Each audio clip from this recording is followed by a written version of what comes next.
And we get back after the match. I'm blown up. Steve's like walking back, going, "Good match, kid. Thank you." This. I'm going, trying to breathe, trying to catch my breath.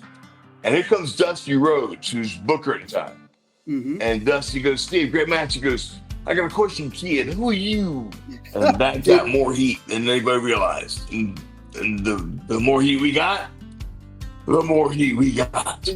And every day in my mind, I was done. I'll put it that way. And my mind was going, well, I mean, I plan to take my whole life, basically. Went to the AEW show where basically all the guys I was saying hello to, there are a lot of guys I was just meeting. There are guys I hadn't seen, like Jerry Lynn, Dean Malenko, singer I hadn't seen in a long time. That was looking forward to seeing. And everybody thought I was there to say hello, but I was there to say goodbye.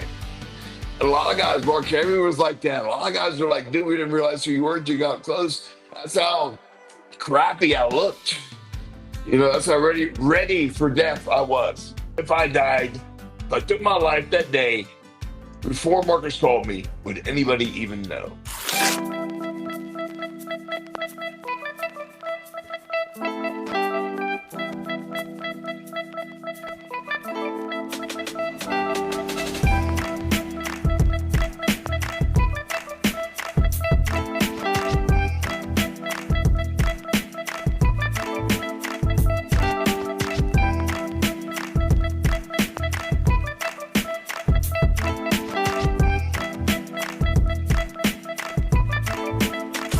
Do not attempt to walk straight or adjust your gait. This is LiMPiN AiNT Easy, the only show that focuses on the very real struggles that accompany the fantasy world of professional wrestling. I am your handy captivating host with the most likelihood of setting off an airport metal detector, even if I walk through butt naked, which the TSA tends to frown upon.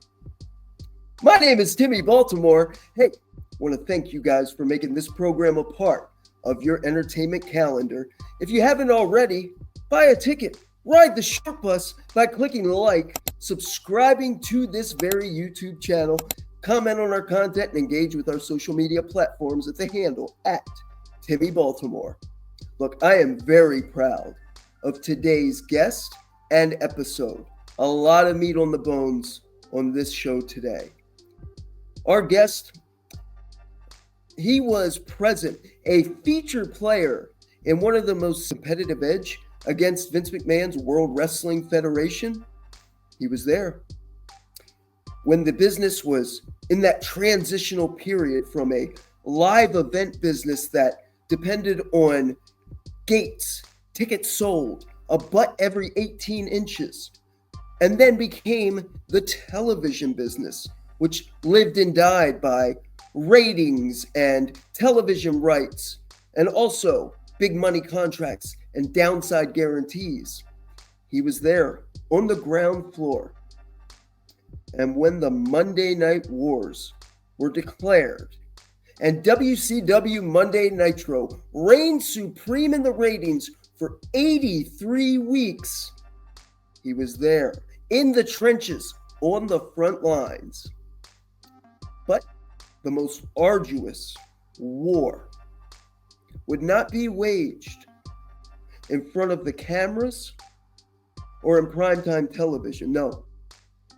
See, this was a battle that would go down on the battlefields of his own mind, where there were no cameras, no commercial breaks, only pain, hopelessness, and a feeling of being in a bottomless pit. This is a story of a profound sadness, the emotional toll that can accompany caring for a loved one who's dying, the idea that we can find ourselves buried in our own sorrow if we isolate and don't talk to anybody. This is a story that almost wasn't told. It wouldn't have been told were it not for the love and care of old friends A contentious relationship turned eternal bond with a cat. Were it not for the bravery of one man who, despite being so proud and everything in his being telling him, tell no one, burden no one, still, he did what was uncomfortable.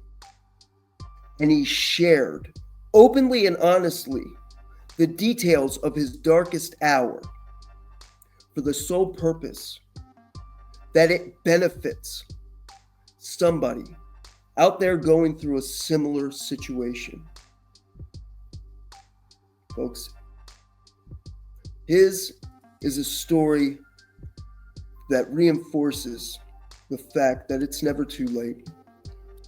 And if you can put yourself in that hole, if life can put you in that hole, you can damn sure climb out of it. Gonna warn you, if you're easily triggered or triggered at all, some very heavy topics are going to be discussed on this episode. And if you're somebody who needs help or needs to talk to someone, call 988. Someone's always available. Someone's always ready to talk. You just got to reach out. Ladies and gentlemen, it is my distinct privilege and honor to welcome to the program and to tell the story, the full circle story of Scotty Riggs. All right, welcome to LiMPiN AiNT. My name is Timmy Baltimore. I have a very special guest, a superstar from one of the highest points in the wrestling industry, a man that was right smack dab in the middle of it, right before, right at the peak, and as things started to peter off. He is a guy who's been in the WCW, then ECW. You started in the Memphis territories for a while, correct? Correct. His name is Scotty Riggs, and he is entering What's up, brother? Yeah, man. Thank you for coming. How you doing, buddy? I'm good, man. I'm good. I don't know how, if you're tired of talking about it, or if you're stoked, because what's going on right now, Scotty, it seems like you've entered, no doubt, the I don't know, not a second chapter, but a brand new chapter. You're back in the mix. How does that feel? All depends on how you just describe back in the mix. I mean, how do you what kind of question are you really asking? Are you? I'm excited to be back with AEW, working with them behind the scenes. That's a blast. Yeah. Is it fun to be around DDP with Domino's Page, his yoga, the sorry, he doesn't mean to say yoga. His workout routine, his training. Yeah, he doesn't like the yoga term, but I mean, I think it's a gutsy, brave thing for a guy to go, yeah, I do yoga. You know, that's really Right. that's why I gotta always tell. I just got done working out, so I'm sweating a little bit, so I'm wiping off. But yeah, and him helping me with my transformation. I mean, that's a whole definitely another chapter in my life that is. It's really crazy to think I moved up here into Atlanta in 23. So it's only been 2 years since I've been back up here and basically redirected and rechanged my life in a sense and getting it back on track. But it seems like I've been there forever. But it also seems like it's been a brief moment in time. So, I mean, I've been very blessed to have, Timmy, just been around great people in my life. That even though for a brief period of time in my life, I know we're a little early in our little talk here, our little LiMPiN AiNT, our little session here. But you know, it's getting a little hardcore. I mean, it was a tough part of my life that I was living. I'd spent 5 years with my mom taking care of her, and that just really, really, you know, drained a lot of life out of me personally. It was during COVID, so we were really isolated. There was a point in time where I was just rock bottom on life itself. not from drugs, not from drinking, not from any of that stuff. I mean, I was basically sober, still taking some pain medication for injuries and stuff like that that never healed properly, never got fixed properly, basically. Some a little cattywampus in my body. But nothing that would really, just go, this guy is just a mess. Let him, take his own life and get rid of him. That's how some people would say it. Just, Yeah. let him, take his own life and get done with it. Because I was at that point. But again, I'm just timing, and the good Lord above has put the right people around me. I mean, when I first started wrestling in '92, my first match was February 6th of 1992. And how So long it's had you been crazy. training at that point? And I've actually started. Ted Allen is the guy who trained me. He Right. trained Big Boss Man, Arn Anderson, Randy Anderson, those guys. Randy Anderson was the referee. Ranger Ross, those guys like that. He really worked with guys, and he trained me old school style in the ring. He wore a mask, so he was able to call spots to me. He would call a spot that was freaking awesome. So we'd be bouncing around, back into a thing, and he'd go, "Okay, how the crowd react?" He'd be talking to me. How the crowd react? Good, good. Okay, remember that sound. Okay. Mm. Then call another spot. Boom, boom, boom. It was a cluster. And somewhere we ended up back into it. I'm like, dude, what was that? He goes, how's the crowd reacting? I said, well, bad. And he basically goes, remember that sound and try to, as you work your match, if you hear the crowd, if you feel like you lost them, you know what it takes to get them back. And Right. so that's kind of how I trained. And when, again, I'd actually been training with him for about 8, 9 weeks, I guess it was. Learning to run the ropes, learning to lock up, all the little moves, maybe putting a spot or two together before I had my first match. And that was Mm. February 6th. And for the next 3 weeks, I wrestled. I remember I wrestled the same guy. We did the same match, but we wore different outfits, so it looked a little different. Well, we Yeah, just why did the not? same match because that's all we knew, and we just changed the finish to who was going over and that type of thing, what was happening. But it was, and then, good grief, maybe about a year later of really just struggling and toiling on the independence, just working my butt off. I moved to Atlanta, and I meet DDP again, down at Dallas Page, of all people. 30 years ago, 30, yeah, well, 94, 25, Mm.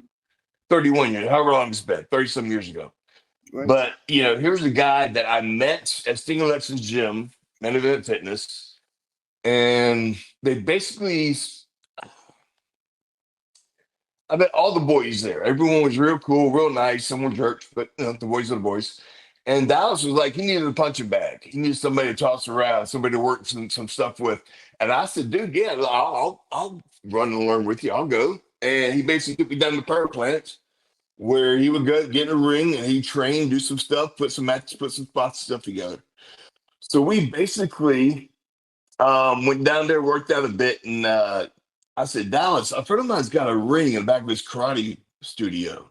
You want to go in there and train instead of driving an hour, or actually it's 2 hours round trip from our home to the power plant.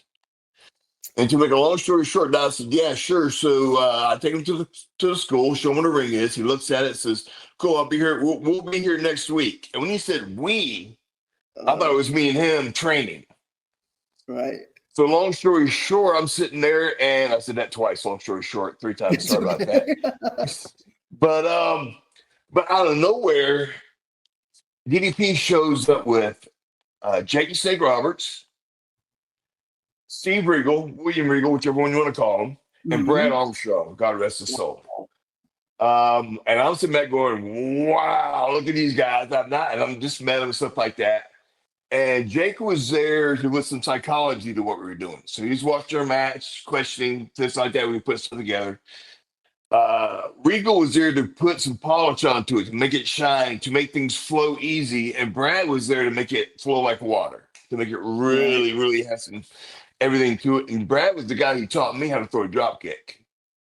Beautiful So drop when kick I there, hear people Scotty. say, man, you got a great drop kick, somebody, I said, Brad Armstrong is the guy who taught me how to throw it and make it work, when to miss it, when to fake it. I mean, when to use it in the match, beginning, middle, all these types of things. And if it wasn't for Brad Armstrong, I wouldn't have a drop kick. And again, a lot of people give me props for it. I mean, so that's incredible. As a young guy just starting out in the business, you find yourself with like a dream team. People, I mean, Training with those guys, it's amazing, dude. Amazing. And we go and put a match together, and we go down to the power plant. It's about a 20-minute match, and we run and do it for Jody Hamilton, who's the mhm. head of the power plant, and Jody's been helping Dallas. What's up here? Polish his career a little bit, polish his moves, put some shine to what he's doing. And so when we got done the match, this is hilarious. You'll get this. Jody's sitting there going, oh, and Dallas is going, okay, how'd you like the match? Done all this, done all that. I really want you to know what you think about this. I worked this in there, and this is what I want you to do. Jody goes, good stuff. But main question is, who the fuck are you? Excuse me, guys. I'm Who's the sorry. kid? No, you're He, fine. he looks at me and goes, who the fuck are you? And Dallas stops me and goes, Jody, kid's been working a year and a half. Jody goes, good match, good job, Dallas. A year and a half? And looks at me and starts talking to me. Blows Dallas off. It's hilarious. So we put this match together for Dallas. And Jody goes, well, dude, you want to work some TV matches. They'll be putting guys over. It's enhancement work, but you'll make $200. And I know you can work. See what you can do. So I can put you in good matches that'll let you shine for people to see you. I said, sure, I'd love it. And so here's Dallas again in another early part of my life, putting a kick towards me. And I go and have great matches. The second match I ever have with WCW at the time, and again, this is 1994. Okay. So it's a different time for WCW. They're a little bit of transition, things are going on. Hulkster's not there yet. All these little things are happening, stuff like that. And my second match I ever had with anybody there is with Steve Regal. Not Steve, I'm Mm, sorry, but Steve Austin. okay. When he was stunning Steve, not Stone Cold. Right. We go out there and I have a 8-minute match. That's normally an enhancement guy does not have an 8-minute match. No. So I get put out there, and it's supposed to be Sam Houston. I'll figure out now, 30 years later, it's probably a rib they're pulling on me. But it's supposed to be Sam Houston in the match. And then they say he's not going to make it, so they put me in there. Steve walks to me and goes, can you work a headlock? I said, sure. Sam's going to be here. You're out of the match, kid. So no problem. 15 minutes later, you're back in. Sam's not going to be here. Steve walks over. Can you work the arm? Yeah, I'm not going to arm. Cool. We'll work the arm. I'll talk to you later, kid. And it goes on like this 2, 3 more times. Then finally, I'm in the match for sure. We go out there, put an 8-minute match on. And I swear to God, he made me look like a 15-year veteran. Like I've been through wars, been in front of 20, 30,000 people like it's a shrug of shoulder. No big deal. Steve was that good. And he made me look that good. I just listened and followed. Wow. And we get back after the match. I'm blown up. Steve's like walking back, going, good match, kid. Thank you. This. I'm going, trying to breathe, trying to catch my breath. And here comes Dusty Rhodes, who's Booker at the time. Mm-hmm. And Dusty goes, Steve, great match. He goes, I got a question, kid. Who are you? We see a pattern. And I'm going, I'm trying to catch my breath and introduce myself. And he goes, hello there, kid. I was back here. I was on the edge of my seat, baby. You two had me wondering who was going to win. And I knew the finish, but I was questioning if you thought you were working so well. So, again, good things are happening. Dusty gets a good view of me. And the next thing I start getting in better matches. They start putting me in. I'm having dark matches now, which are for TV, which they usually put in the middle of the shows where they can change shapes and stuff like that, just to entertain the Mhm. crowd when they take a break. And I started getting dark matches and actually getting wins in dark matches, and they put me in the road and house shows. But I was still under just $200 an enhancement type deal. So that's And then not Scotty. That's a rarity, right? To be not be under contract, to be an enhancement guy, but working on the house show loops. Correct? That's not that was back then. That was big time rare. Big time rare. okay. Sorry to interrupt. I was just I mean, no. The first match I worked, I'm actually wrestling Mike Winter, a guy who's a trainer down at school. He's horrible, but he's a good guy, but he's a horrible worker. But I great ended up guy. working with him. Grizzly Smith was our agent, and I traveled with Randy, or not Randy, but with Mike because we had to ride together. There's no one had any extra transportation, and Eric Watts, and Eric was working a match, but we get there in the first match, and it's 10 minutes, and ask us to go Broadway, which means 10 minute, it's just a draw. Time limit So I draw. do that, and then I come back, and Grizzly Smith walks up to me and goes, "Hey kid, do you think you can carry the guy for 15 tomorrow?" I said, "Excuse me." He goes, "Can you do 15-minute time to Broadway tomorrow?" Sure. Right. So here I am, a year and a half again under my belt, and they're treating me like I know what I'm doing. And for the agent to ask the year and a half kid who asked the trainer at their WC, the guy's a trainer at their school, "Can you carry the trainer for 5 more minutes to another draw?" If I'm Crazy. that good, I'm going, okay, cool. But that's just it's just part of my experience, my life. It was just one of those things. It was like next night we did it, and Grizzly liked it, and so I don't know what I was doing back then, but it was working. Is all I can say. That's what I So was I was going to very ask you. blessed. Yeah, because um, for people that don't understand the industry, I mean, it is getting trained and learning to know, have a clue what you're doing is Yeah. incredibly difficult. The only way you get better, the only way you get to that level where you can make money and be on the road is working with people who have done it, who are better than you. And here you are just starting out, and it's like one win after another after another. What do you think? Because you're a cool, laid back guy. You sound like you probably like when they're trying to rib you and Steve Austin work the I think I was too young enough to understand it was a rib. I think I was too Okay. young to know they were ribbing me. Do you think it like because you're great look, young, they know they can be around you on the road, and probably like had that unwritten checklist. But that's so cool. But again, I was very blessed, and again, the tapings happened. I was just splitting very good matches. They had me and Eric Watts against Pillman, and I can't remember which part it was, but I think it was Arn Anderson. But I mean, kept putting the matches with somebody good. I ended up taking the fall, but they were always a higher profile match. I'd be in there like a tag match. I'd be in there with three guys who were stars, and there'd be me. I'd be the odd man. They're going, "Well, we know who's going to lose," but at least I'd be in that match. Yeah. So, I mean, for a while, they kept putting me in good spots, good matches, good wins. And to them, a TV match for me, they put me in a dark match, or I'd just be off. And normally, they're an anchor guy with a night off. That don't happen. He's usually working twice sometimes, but So you're especially back getting then, it so was. right. And so you're getting this reputation as being somebody who has good matches. You make the guys look great. They love working with you and having you around.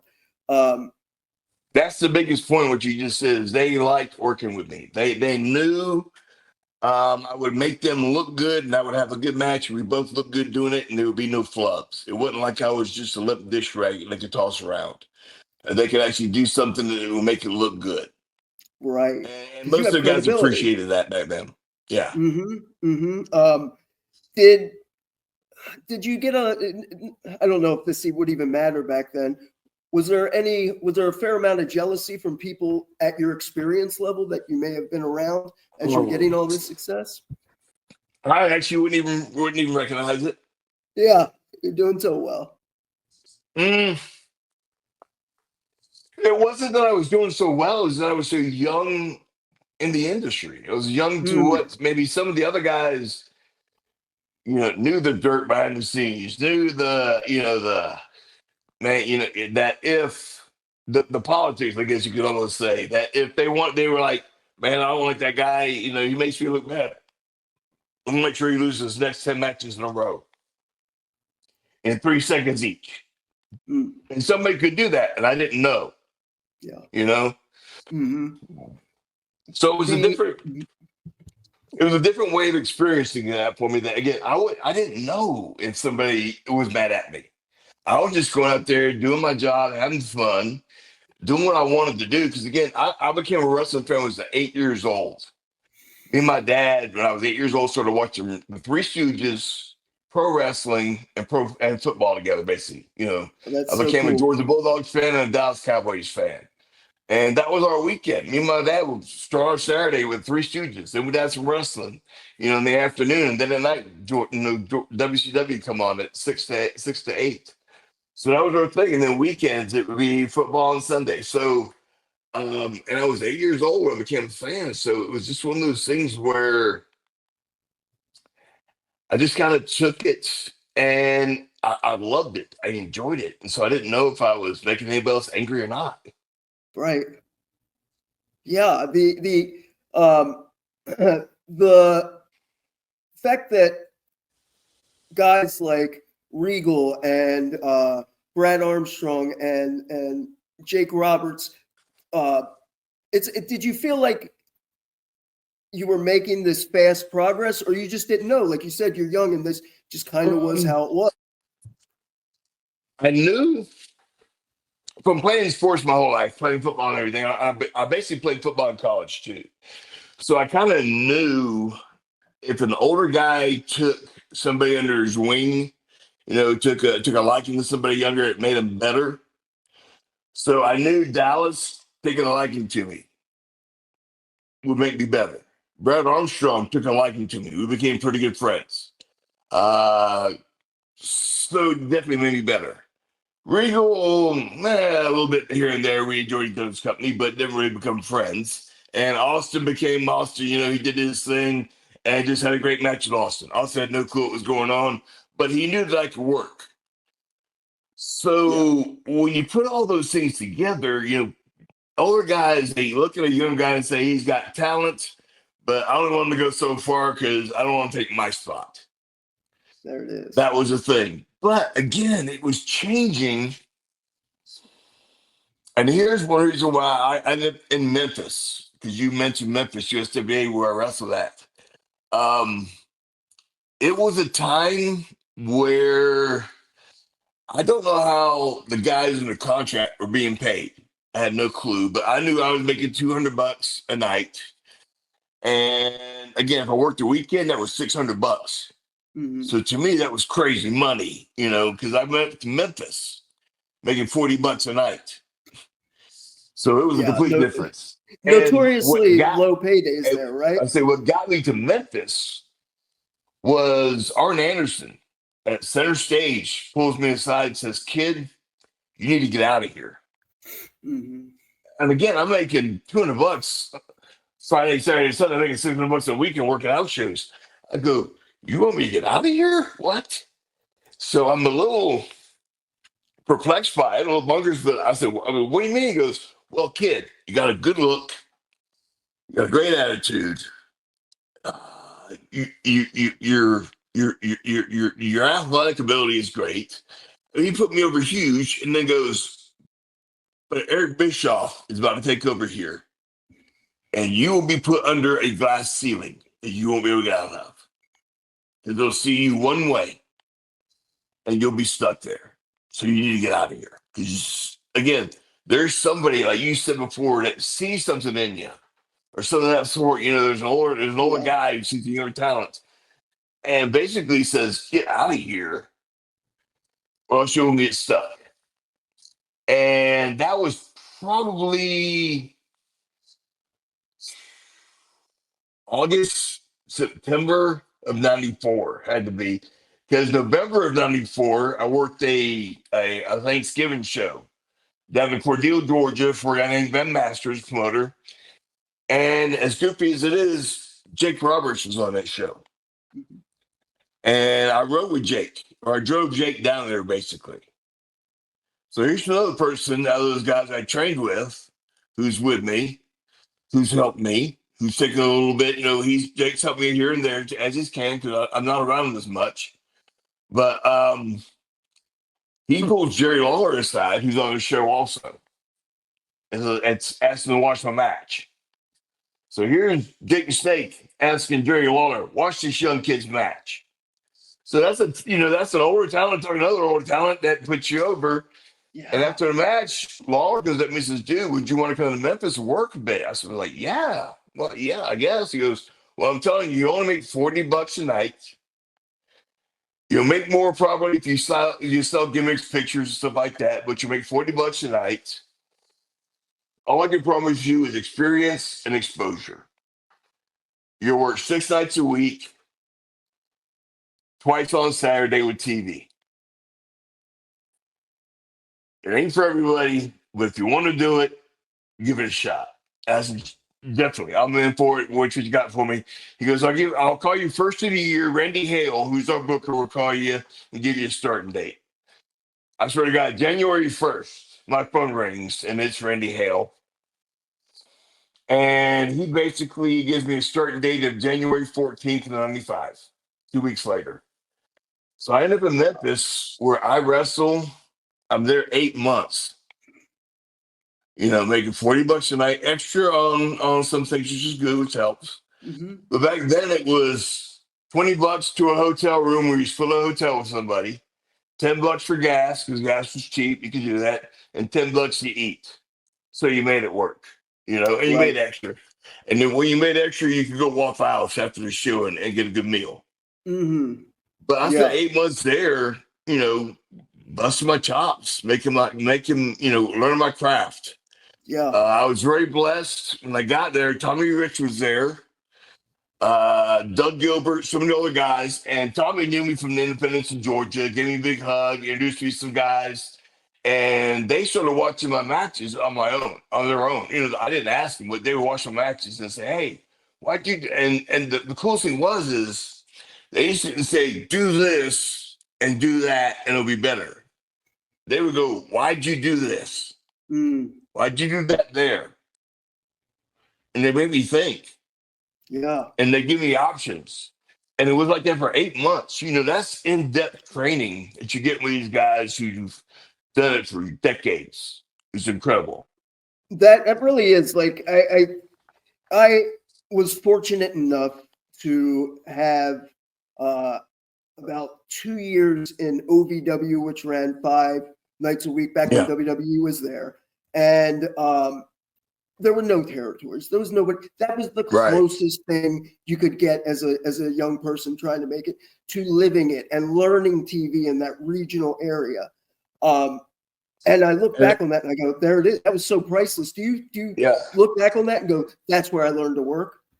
As you were saying, you don't get better unless you get that experience. And that was what I needed. At 6 nights a week. And twice on Saturday, TV and Nashville that night. You were saying before you needed to work with guys with more experience to make you look better. You need to work. That's one thing that today's talent lacks is they're only working 1 night a week, 2 nights a week, maybe independence if you're lucky and you can bust your chops. You can work 8, 10 dates a month, maybe more if you're if you're really good. There's some guys out there that can. Who hustle and work 4, 5, 6 nights a week doing independence and do well. Matt Cordona is one of the best at it. That dude has changed how you work because he shows you how to work. Yeah, not just do the thing, but work. And just that 8 months that I spent. God, it's probably the best experience because it prepared me for anything. I had a Rolodex of how to do spots. If you're in the same towns every week, the same crowds, and your first match, second match, you got to think, okay, how do I get to that third or fourth match? Which means I'll make extra money. But also, man, it makes you think, how do I short my match next week? And I started it this way this week. I got to remember how I did that. I got to remember the spots I did beginning wise to shine, what I did for each spot. So I always got to think of something consistently different. Yeah. And a lot of times they expect me to lead matches. And I'm a year and a half, 2 years in the business. But these people think I've been doing this forever. I don't know why, but a lot of people, for some reason, looked at what I was doing like it was done by somebody who's been doing it for 20 years.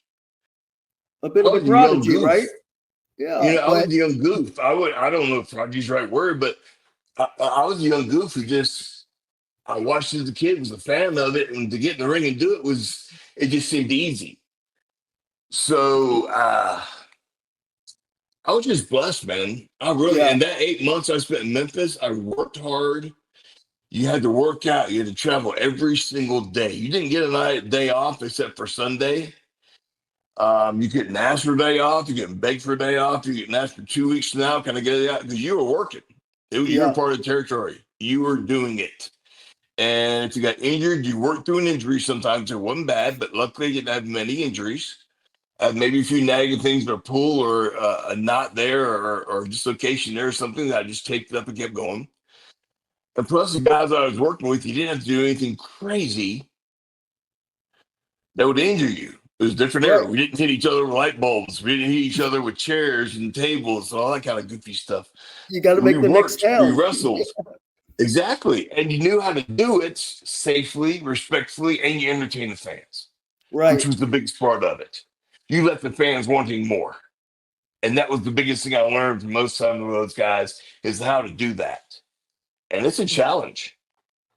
Because they've seen it all. Those Hmm. territory towns. They've seen it all. They're, That's the biggest thing. And it definitely prepared me to be Bagwell's partner because I could go in there and work with anybody in front of any crowd and, had experience and exposure, could make it work. And I didn't have an attitude. I wasn't one of those, I got more heat from guys when I was just being Bagwell's partner because of Bagwell. Bagwell had heat. I love him to death, but he was a heat-seeking missile. So it was one of those things. yeah. But it was just, I was enjoying life. I was having so much fun being a wrestler in a car, driving to the next town, gear in the back, into the hotel, to the gym, Living it. and then wrestle, eat, sleep, do it all over again. Yeah, I was man. living the life back then, man. I loved Memphis.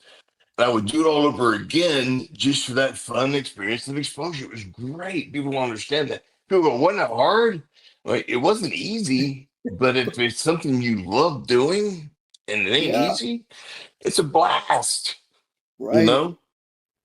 The and not to look down on anything currently, but it's like what knowing what you know and the benefits that are reaped from that type of system where you're working every night, you're out there.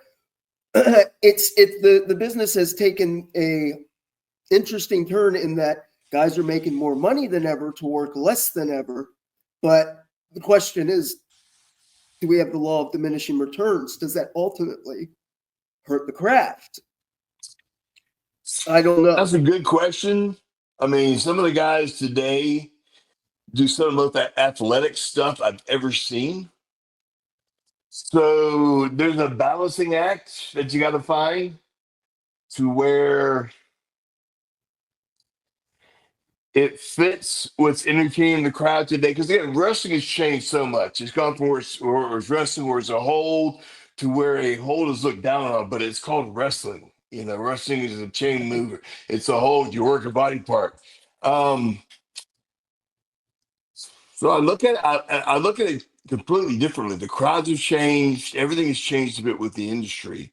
So you got to appreciate it for what it is. Mm-hmm. Yeah, because you can't. Um,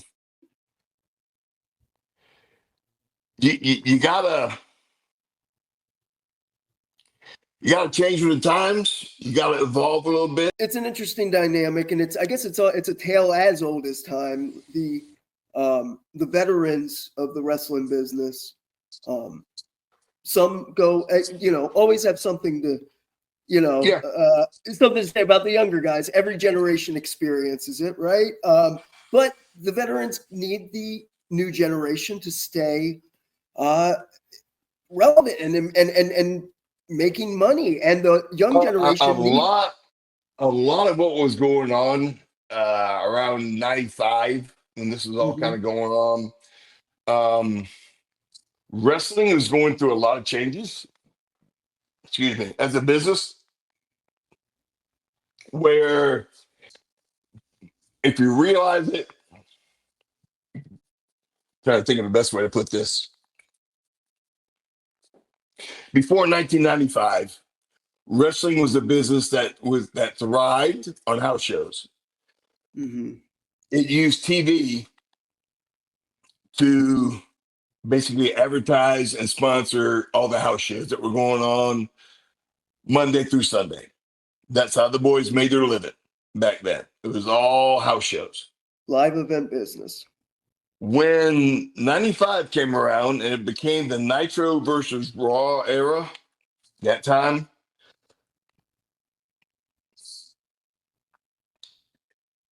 wrestling became a TV show. It became an event that you tuned in for instead of buying a ticket and going and watching. And you got your best matches on TV. You got your storylines. You got everything. And so in 95, we were all infants. We were all just beginning the era when wrestling was now TV. Yeah. And everything you did was for that 5 to 7, maybe 9 to 10, maybe 2 to 3 in some occasions, windows to show your stuff on TV. That Mhm. was that's when it became your craft. The house shows are still useful, but it wasn't part of your income as a wrestler anymore. The house shows where you used to make percentages off the gate and stuff like that. You kind of got paid where you were on the show. They became a useful event to keep things going with fans, to keep angles going, keep some things going as you kept them going doing the house shows and kept the boys working. And because with wrestling, if you don't, it's one of those weird things. It's like any other sport. If you don't do it for a while, you end up sucking at it, Yeah. and Yeah. you got to do it a lot to be good at it. And just today's talent, unfortunately, is not given the break it needs to continue to get better. Yeah. I was very blessed for that 8 month run in Memphis. Again, you work 8 months, 6 nights a week, every night almost, one day off. You're going to learn, you're going to get better, different crowds, different ways. And that just prepared me again for WCW for that time period because I could get in the ring with anybody. The only thing I had to do is readjust it to work in time frames now, because that's what Mm. wrestling has become, a window of a 7 to 9 minute, break for each Mhm. pre-match on TV. And you got to work that 7 to 9 minutes the best you can to show your stuff and tell your story. Yeah. And that's one thing a lot of guys aren't learning how to do nowadays is how to tell that story and tell their match and tell their everything in that not that 9 minute window that you get. And it will take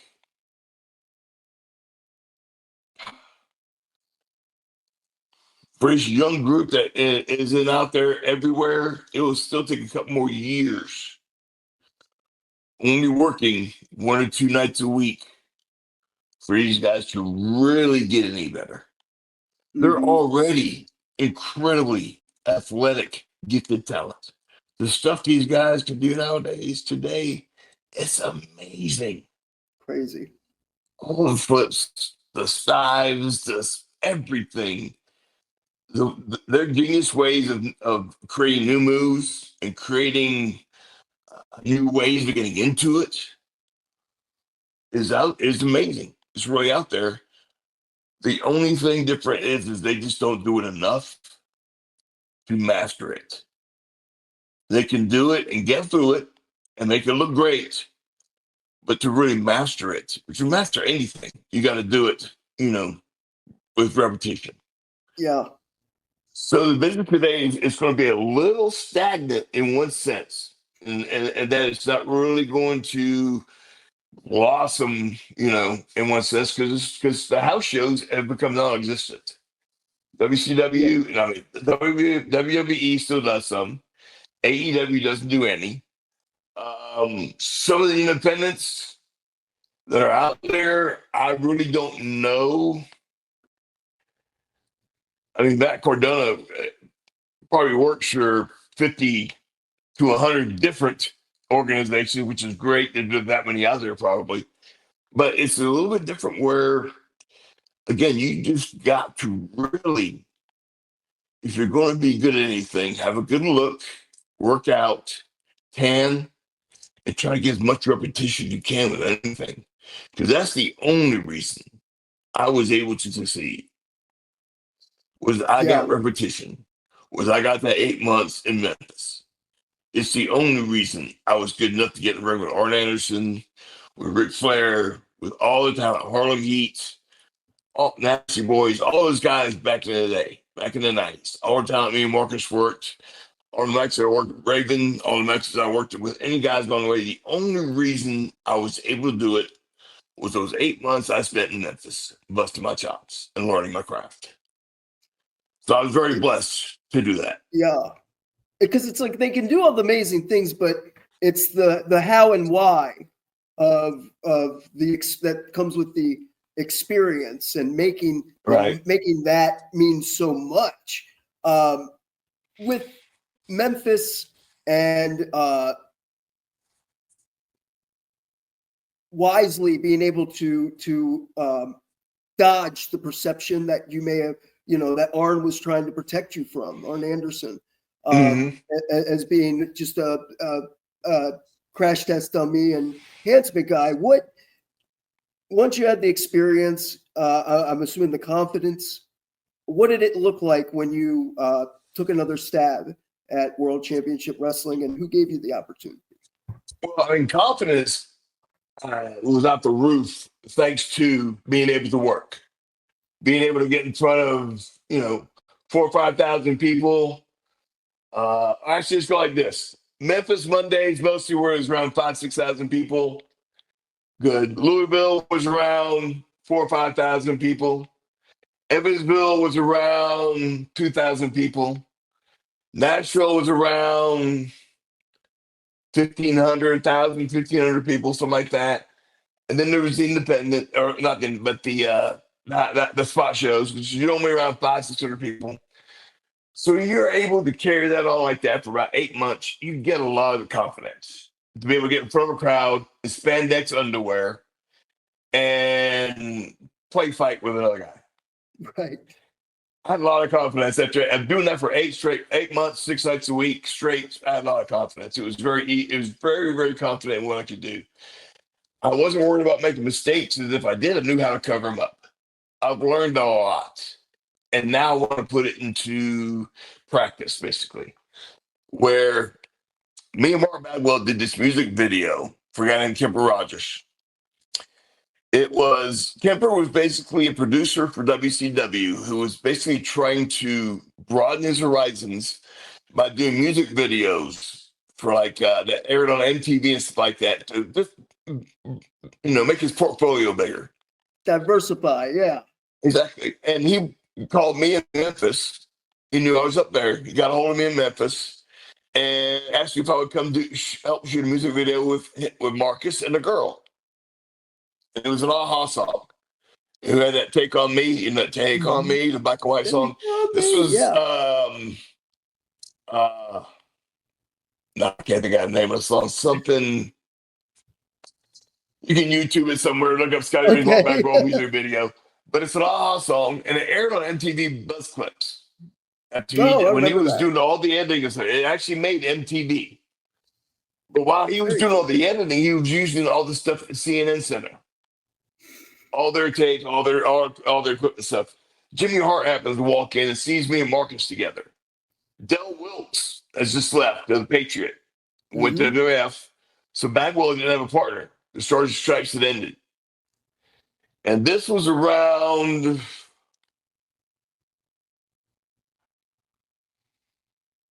maybe June of 95 when we shot that video. Maybe July. Late June, early July, maybe. And while he's doing that, while he's doing all the editing of that, Jimmy Hart walks in and sees me and Marcus together. And Jimmy Hart, of all people, God bless Jimmy Hart. God love him. He's Love him. still going right now. He still looks like an 18-year-old kid, even though he's 90 years old. He still looks great. He still has the energy. He's still cool as all get out. But Jimmy Hart sees me and Marcus, and light bulbs go off. Ding, ding, ding, ding, ding. He thinks the fabulous ones, Steve Mm-hmm. Kern and Stan Lane, Rock and Roll Express, the Fantastics. Every young, 80s tag team he is envisioning with me and Marcus. Two young guys, look good, good bodies, good build, good attitude, great look, get all the chicks. That was Jimmy Hart when he saw that. So he contacted me in Memphis, and actually not in Memphis, but it was in Louisville, Kentucky, at the Days Inn Hotel where we stayed at. It was stayed at the same one for 30, 40 years. It's the same Days Inn in Louisville. Yeah. So we go check in after we drive in Tuesday night. We check in, go to the building, wrestle, go back to the hotel, and it's been the same Days Inn for 30, 40 years, going on 50 or however long it's been now. But so my phone rings in my room, and I'm thinking it's got to be Brian Christopher, somebody ready to go or wanting to work out or something. Go get some lunch, and I have my car. So I answer it, and it's Janie Engel from WCW. She's the head Mm-hmm. secretary. She goes, "Hey, Scott, this is Janie Engel from WCW." I went, "Yeah, Janie, how you doing? Why are you calling me? What? In Louisville, Kentucky, at a Days Inn, of all places." She goes, "Well," she's like, "Jimmy Hart saw the music video that you and Marcus had done, and is thinking about putting you two together in a tag team. And we just want to run by you to see if you're interested in it. And we're going to run it by Marcus, see if he's interested in it too." I said, "Sure, definitely interested in it." She goes, "Okay, we'll call you next week and talk more about it." Okay. So this goes on for the next 3, 4 weeks. It has to be at least middle of June into July. So this goes on for the next 3, 4 weeks where I'm talking to Janie Engel every Wednesday morning in Louisville, Kentucky, about the next step to take, about this, that, and the other, about little things. And then finally, one day, Janie goes, "Kevin Sullivan wants to talk to you." Oh boy. Kevin Sullivan? The Kevin Sullivan. Yeah. Yeah. He want my number. Yeah, I'm on the phone. "Hey, Ken, you're looking good. Hey, you're working good in Memphis. We've got this play good. Looked on you, checked on you." And I can't do Kevin's voice. I'm sorry. Right. The rest of the song, I don't want to butcher him. But with that Boston accent, he is all fired up, and it's like, "Dude, we want you to be Marcus' tag team partner. We have a 90-day trial for you if you're up for it." I said, "Well, I'm in Memphis, right?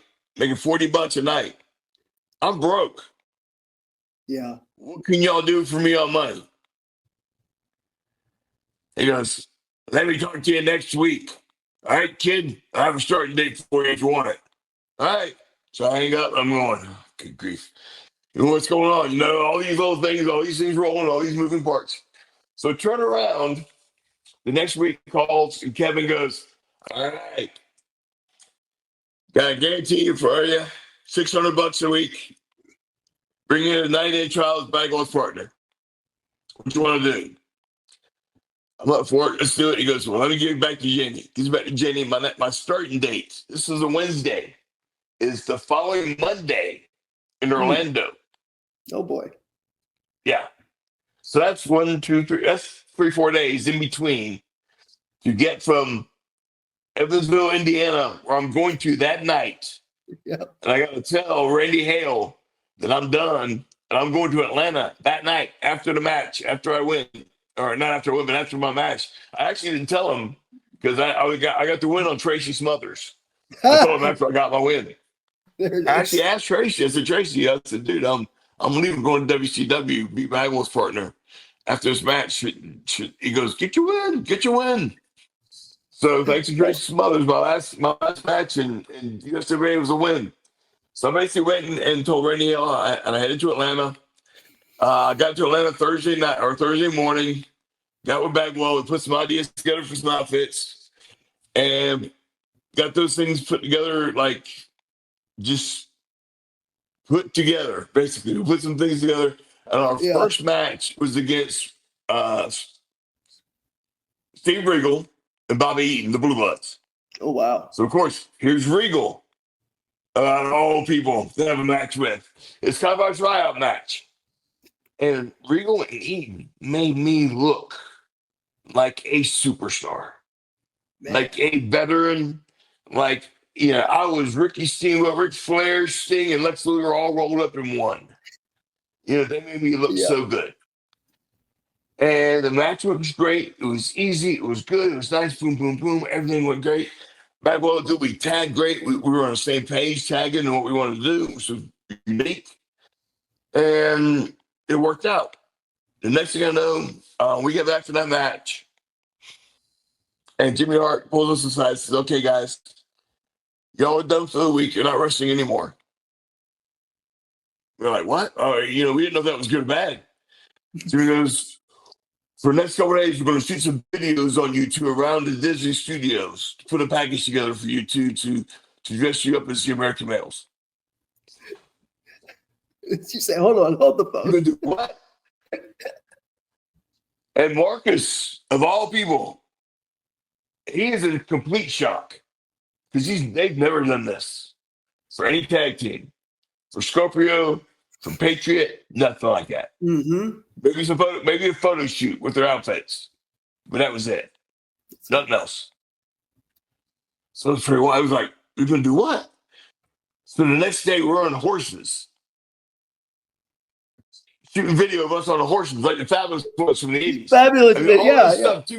We're on horses. We're on jet ski. We're on everything you can think of. That is incredible stuff to do. And they are trying to make us, like I said, all the stuff that they did in the '80s, video wise. If you ever look at the wrestling videos back in the day with music and stuff, it's a trip. Yeah, just like so they do romance all that novel for the cover next stuff. 3-4 days. They're shooting all these stuff, all these videos, taking all these stuff, doing all this stuff for me and Marcus. The next week we have a couple matches because we're there for 2 weeks. And then we get back, and September 3rd, on I think it's September 3rd, the third ever Nitro from Dustin City, Tennessee, me and Bagwell win the World Tag Team titles. Crazy. So there's that venture from Memphis, starving, making no money, working my ass off every night, to WCW, a tryout match, to 4 days of shooting videos. You know what I'm saying? Completely different animal from my life. What we're doing. And WCW uses none of that stuff we shot in Disney. They use some of the photos. They use none of the video. $80,000 worth of stuff that they did on us down there, they use nothing. We get back to Atlanta, and they want Kemper Rogers to when he did that music video with us, the black and white music video. They went in to shoot a American Males video. So we spend the next week, at least 3-4 days, shooting around Atlanta on rooftops, on street corners, everywhere you can think of an American Males thing. The Furbank Museum in Atlanta, we use that. So they Kemper is all over this and makes an American Males video, the music video for us, which is incredible, black and white, before the NWO. So NWO being cool as you want with your black and white. The American Male did that first. He did it first. So get over yourselves. That's so cool, man. So you were off to the races at that point as the hot, young, babyface team.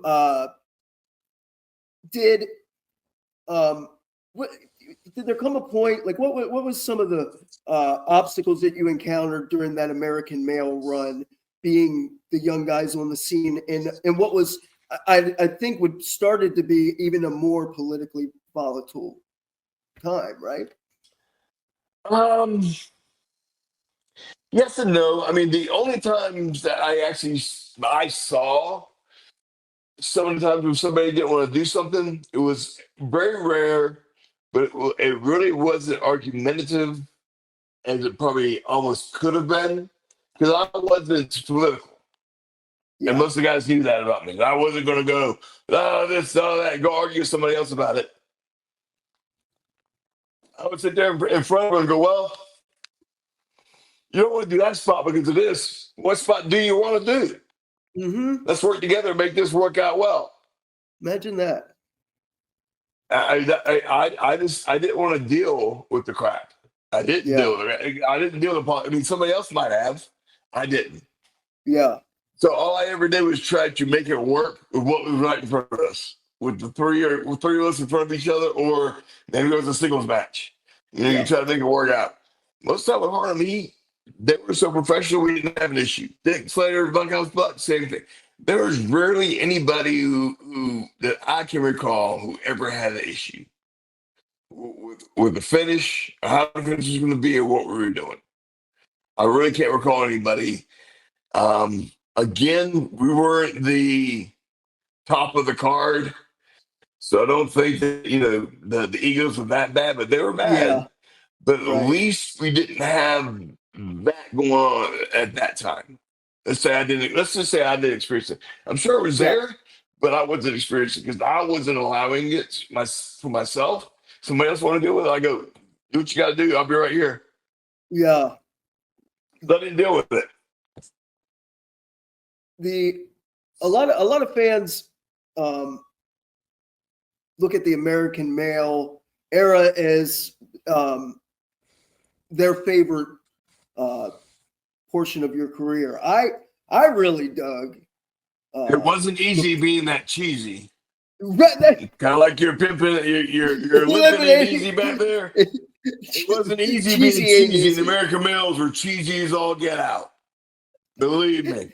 And it got so cheesy, it got good though, right? In a way, like it's funny. Well, think how about that it. happened. 30 years later, that cheesy ass American male song is still over like over.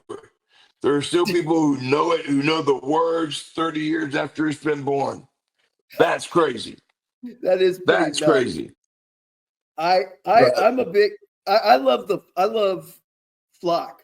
The Flock. I love that era. I thought that was so creative. I thought that the whole gimmick of these like nihilist guys that don't give a shit and just are in the crowd for themselves was so different. And being recruited through as these outcasts that were brought in by this manipulative leader, and what you did with the eye patch and the eye, it was really cool, Scotty. What are your fond memories of that era, getting into it and being in it? I actually had a blast with the eye patch. I mean, whether you know it or not, after, when the flock disbanded, I was screaming to keep the eye patch It made you and be a different. It Snake was so Plissken. cool. I was going to be a Snake Plissken type character, and Terry Taylor and all people said, "No, we want you to be we want you to be a bad guy still, but we want you to be pretty again." I was like, "You went through all this stuff to make me ugly, dropped to hold me to a chair, all that stuff, then me fighting to get to the flock, all this." And the fun thing about the eye, everybody goes, "Couldn't you see?" I'm like, "Nope, couldn't see." Because the eye lens, the eye contact, the lens that I got was Yeah. opaque, and it meant when I put it in there, it made the whole eye white, but you couldn't see out of it. Right. So I was Yeah. legitimately blind in that eye when I wrestled, because I always put the contact in when I wrestled. So I was legitimately blind in the eye, had the eye And patch, you so had I to had no have it on depth perception. it was on the right, and you're right-handed too, because you Yeah. have to see okay. Yeah. So I had to put a Okay. place Wow. I it was on this eye. but I couldn't see who I was punching. I had no depth perception, so every punch I was throwing was live rounds. I kept telling everybody beforehand, when I tater you, I apologize to you now. But whatever time you want to hit me back with, whether it's 6 months or a year from now, you have free reign because I know I'm going to get you.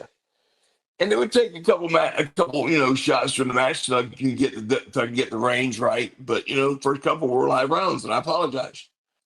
But yeah, the flock was great because we were real villains. It was fun to be a proper villain for the first time. I mean, Yeah. people really hated us, and it was great.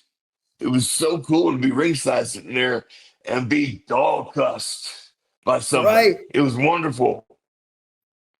Did you have any matches that stick out in your mind that during that era that you're like, man, that was awesome? Anything we did with Chris Benoit was some of the best matches I ever had during that time.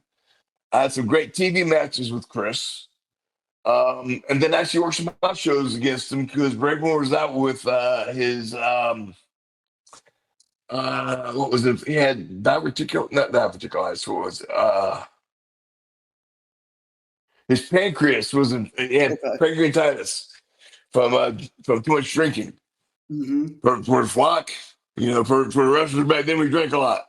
But yeah, it was he was out for a little bit, so I had some house matches against Chris. So it was great. I mean, our basic angles during the flock era was Chris Benoit and DDP. And of course, it'd be DDP. Comes back full circle. Got to work with DDP again. It is. But yeah, the flock was great because we had more heat than anybody. I mean, they might have been throwing trash at NWO, but they were booing and really throwing the vitriol at the flock. We had great heat because we didn't want to be liked. We didn't do anything to be liked. We weren't the cool heels. We were the villains. Yeah. We were the guys that just want to lay people out and leave them. And that got more heat than anybody realized. And the more heat we got, the more heat we got.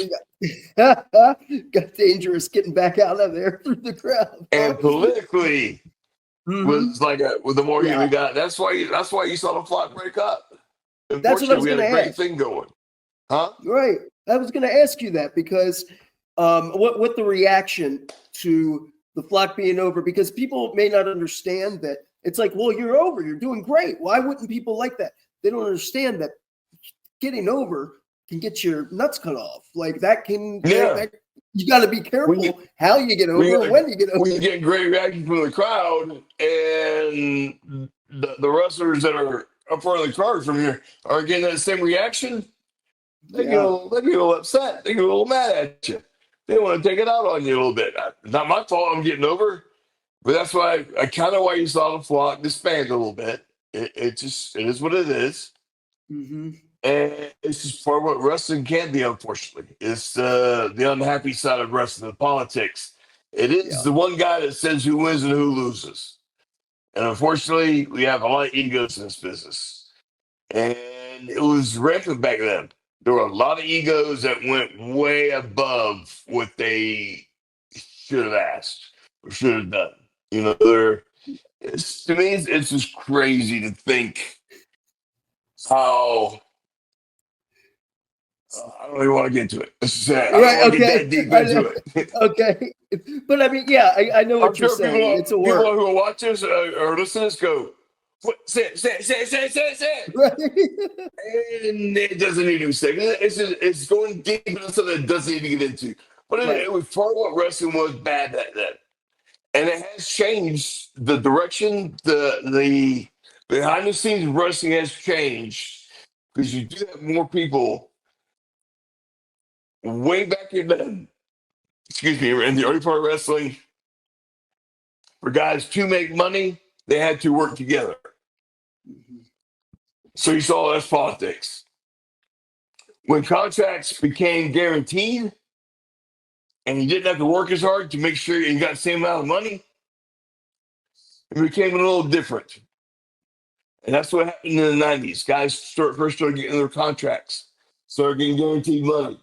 And for the first time, instead of having to work to make sure you got, your $750 that night out of the percentage of what you were supposed to get, you still made 10 grand that week no matter what. You know what I'm saying? You still made your Yeah. X amount a week no matter what, instead of just making sure you earned your 750 of what your master should say you would earn years ago, percentage wise. That makes sense to anybody. So we had Yeah. guaranteed contracts for the first time in the 90s that nobody Mhm. had before. So that was, again, a different time in the business, and things have changed. I just was around the time in business that it changed drastically. I mean, it was Right, crazy r- how it right before changed. your eyes. Like that's why I was really excited to have you because you were there before, and like you said, it was the live event business, house shows, and then Yeah. it became television and television rights and downside contracts and I mean you were on the ground floor watching it happen as a young guy. That had to be um, a little bewildering and it is what it is, but It I was something that I was a part of, that older guys either took a deep breath and went, "Shh, at least I got something guaranteed now and I ain't gotta bust my ass so hard." Or you had older guys going, "Oh man, the business is gonna suffer because of this, and we need to work now so it doesn't." I think you had more older guys that were comfortable going, "Shh, at least I ain't gotta bust my ass so hard," instead of going, "Man, the business ain't gonna be as good as it used to be since we ain't gotta bust our asses as hard." right. It's the nature of the beast. It's just we're humans, but Hmm. it's still something. If you look back at how hard wrestlers work, how hard any athlete works, the money they get, they deserve. They've Hmm. earned it, and even some of the rights they get, they deserve. But you have to put in the work to get that. Is my thought process on it. Hmm. There are some guys who get signed to big deals and they barely have any matches under their wing. They barely have any experience, and you just sit back and go, "That's what the business is suffering." These guys getting paid big money, and they just don't have the experience yet, and they may Yeah. never get it. Is the tough part about it. But you just try to do the best you can, and if somebody wants some wisdom or some knowledge, you share it. If somebody wants some advice, you share it. You do the best you can to help this young generation get better, because they're already great. But there's that next step that they could take that would make it, that would put icing on the cake for them. And that's just time, putting in time, getting in, some repetition with their matches. And they will get Yeah. better at it, and they will understand that. Right now, some of the young guys don't understand the more repetition you get, the better you get. They understand that, but they just don't put it into practice yet. And that's unfortunate. But I will Yeah. say one thing: the things these guys do nowadays. I ride a lot with some of the guys. I talk to a lot of young guys. And I tell them, "Dude, the stuff you guys do, we wouldn't have a clue about doing back in the day." But the only thing I can say in defense of back in the day, you couldn't capture the crowd like we could. So there is that takeoff. I could have the crowd in the palm of my hand if I wanted to. Could you? I don't think you have that experience. And unfortunately, they don't. But there's a huge button there. They do want, a lot of guys I come across with nowadays, they do want to get better. And Okay. that's the saving grace, I guess you could say, is these guys, they're talented and they're hungry. A lot of them are hungry. They want to prove people wrong. And when you got a crew of guys that want to do that, AEW, a lot of those guys want to prove people wrong. I'm not around WWE guys, so I don't know how they think or how they act. Um, I can just only feel they're riding high right now after WrestleMania, and hopefully that their plans can keep going. AEW has a big event coming up in Texas, All In, and Yep. that'll be a big thing for them, a big measuring stick for them. Hmm. So the wrestling industry is in great position right now. They just gotta want it and keep entertaining the fans. That's the one thing I learned back in the days. If you keep entertaining those fans, if you keep drawing them in, keep playing with their emotions, you got to toy with their emotions a lot. The minute you play with their emotions, you got them, and they'll pay their money to come see you, and they Yep. will enjoy it, and it'll be worth it for them. So Yeah. that's the nature of the business. The business has become more of a TV show. Wrestling, it used to be when I was young, it was wrestling on TV. I turned on the TV to watch wrestling. Now it's a TV show about wrestling. Mm-hmm. Now I watch wrestling. I watch a TV show. Yeah. It's more a TV show, and that's good. It saves the boys because wrestlers only had so many bumps in their bump card. Everybody's card is different. I might have 1,000 bumps in mine. Somebody may have 2,000 in theirs. Somebody only have 5 in theirs. Mm-hmm. So that health wise, it's better for the boys that we're more of a TV show. But you just got to make sure that the product doesn't suffer. Yeah. And with that, you gotta educate yourself on the Right. product. It's like what's his Nick Wayne in AEW. Mm-hmm. That kid's 19 years old. I think he Crazy. just turned 20. And he just left last Thursday to go to Japan. So for 30 days, I don't know for 30 days, but for that G1 climax. Okay. So there's a kid, 19, 20 years old, who's going to Japan for the first time. Think about that experience he's going to get. Yeah. That's nothing but learning for him. That's what it's all about. That is going to be so great for that kid. Nick, Yeah. he's young, he's hungry, he wants to get better.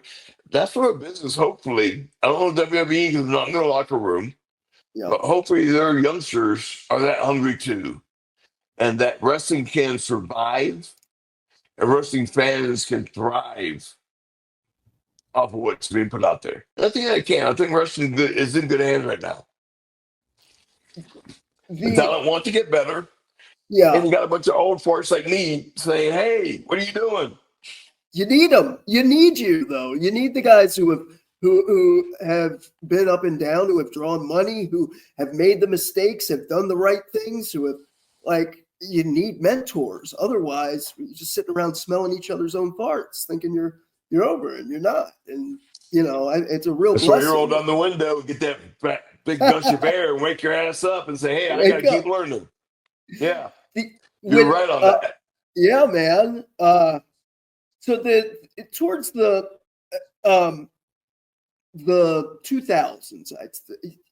I saw that during as ECW was petering out and WWE was buying up WCW. I think you did a lot of work with Dusty's Turnbuckle Championship Wrestling as well, did you not? Right. I used to be Dusty's assistant in FCW, so yeah. I mean, love the dream. I had more fun wrestling for Dusty in his TCW promotion than you can think of. We only wrestled a couple nights a week because Dusty was young and he was trying to get his thing going. And I had a year-long program with Barry Windham. Wow. I mean, who could complain wrestling Barry Windham for a year? I don't think anybody could complain wrestling Barry Windham for a year. I had a blast. I learned so much from him. And what really got me ready for wrestling for Dusty and his promotion, I wrestled in ECW, like you said.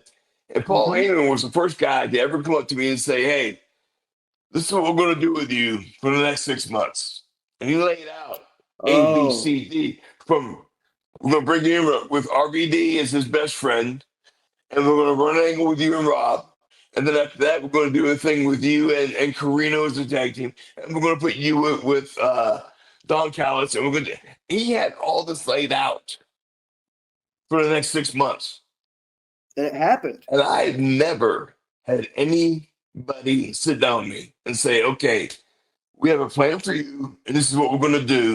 And it's in pencil, so it can change, but this is what we'd like to do with you for the next 6 months. So map out your mentality, what you want to do, and how you want to present yourself. But this is what we're going to do. I had nobody do that. WCW, I was there for 5 years, and nobody told me anything we're going to do with you. They just kept saying week by week, this match and that, this, that, and the other. And, it was really, you just kind of accepted it, learned, and went with it, ran with it, and tried to do what you can. And when Paul Heyman sat me down and said, what we're going to do, I went, wow. This Yeah. is different. And it's ECW, so it's a ragtag organization, and they're run differently than Hmm. the company that has billions of dollars behind it. Okay, cool. I dig it. It's a chance for me to learn and spread my wings. So ECW is a great chance to work with RBD is for my wings and learn with a different crew of guys.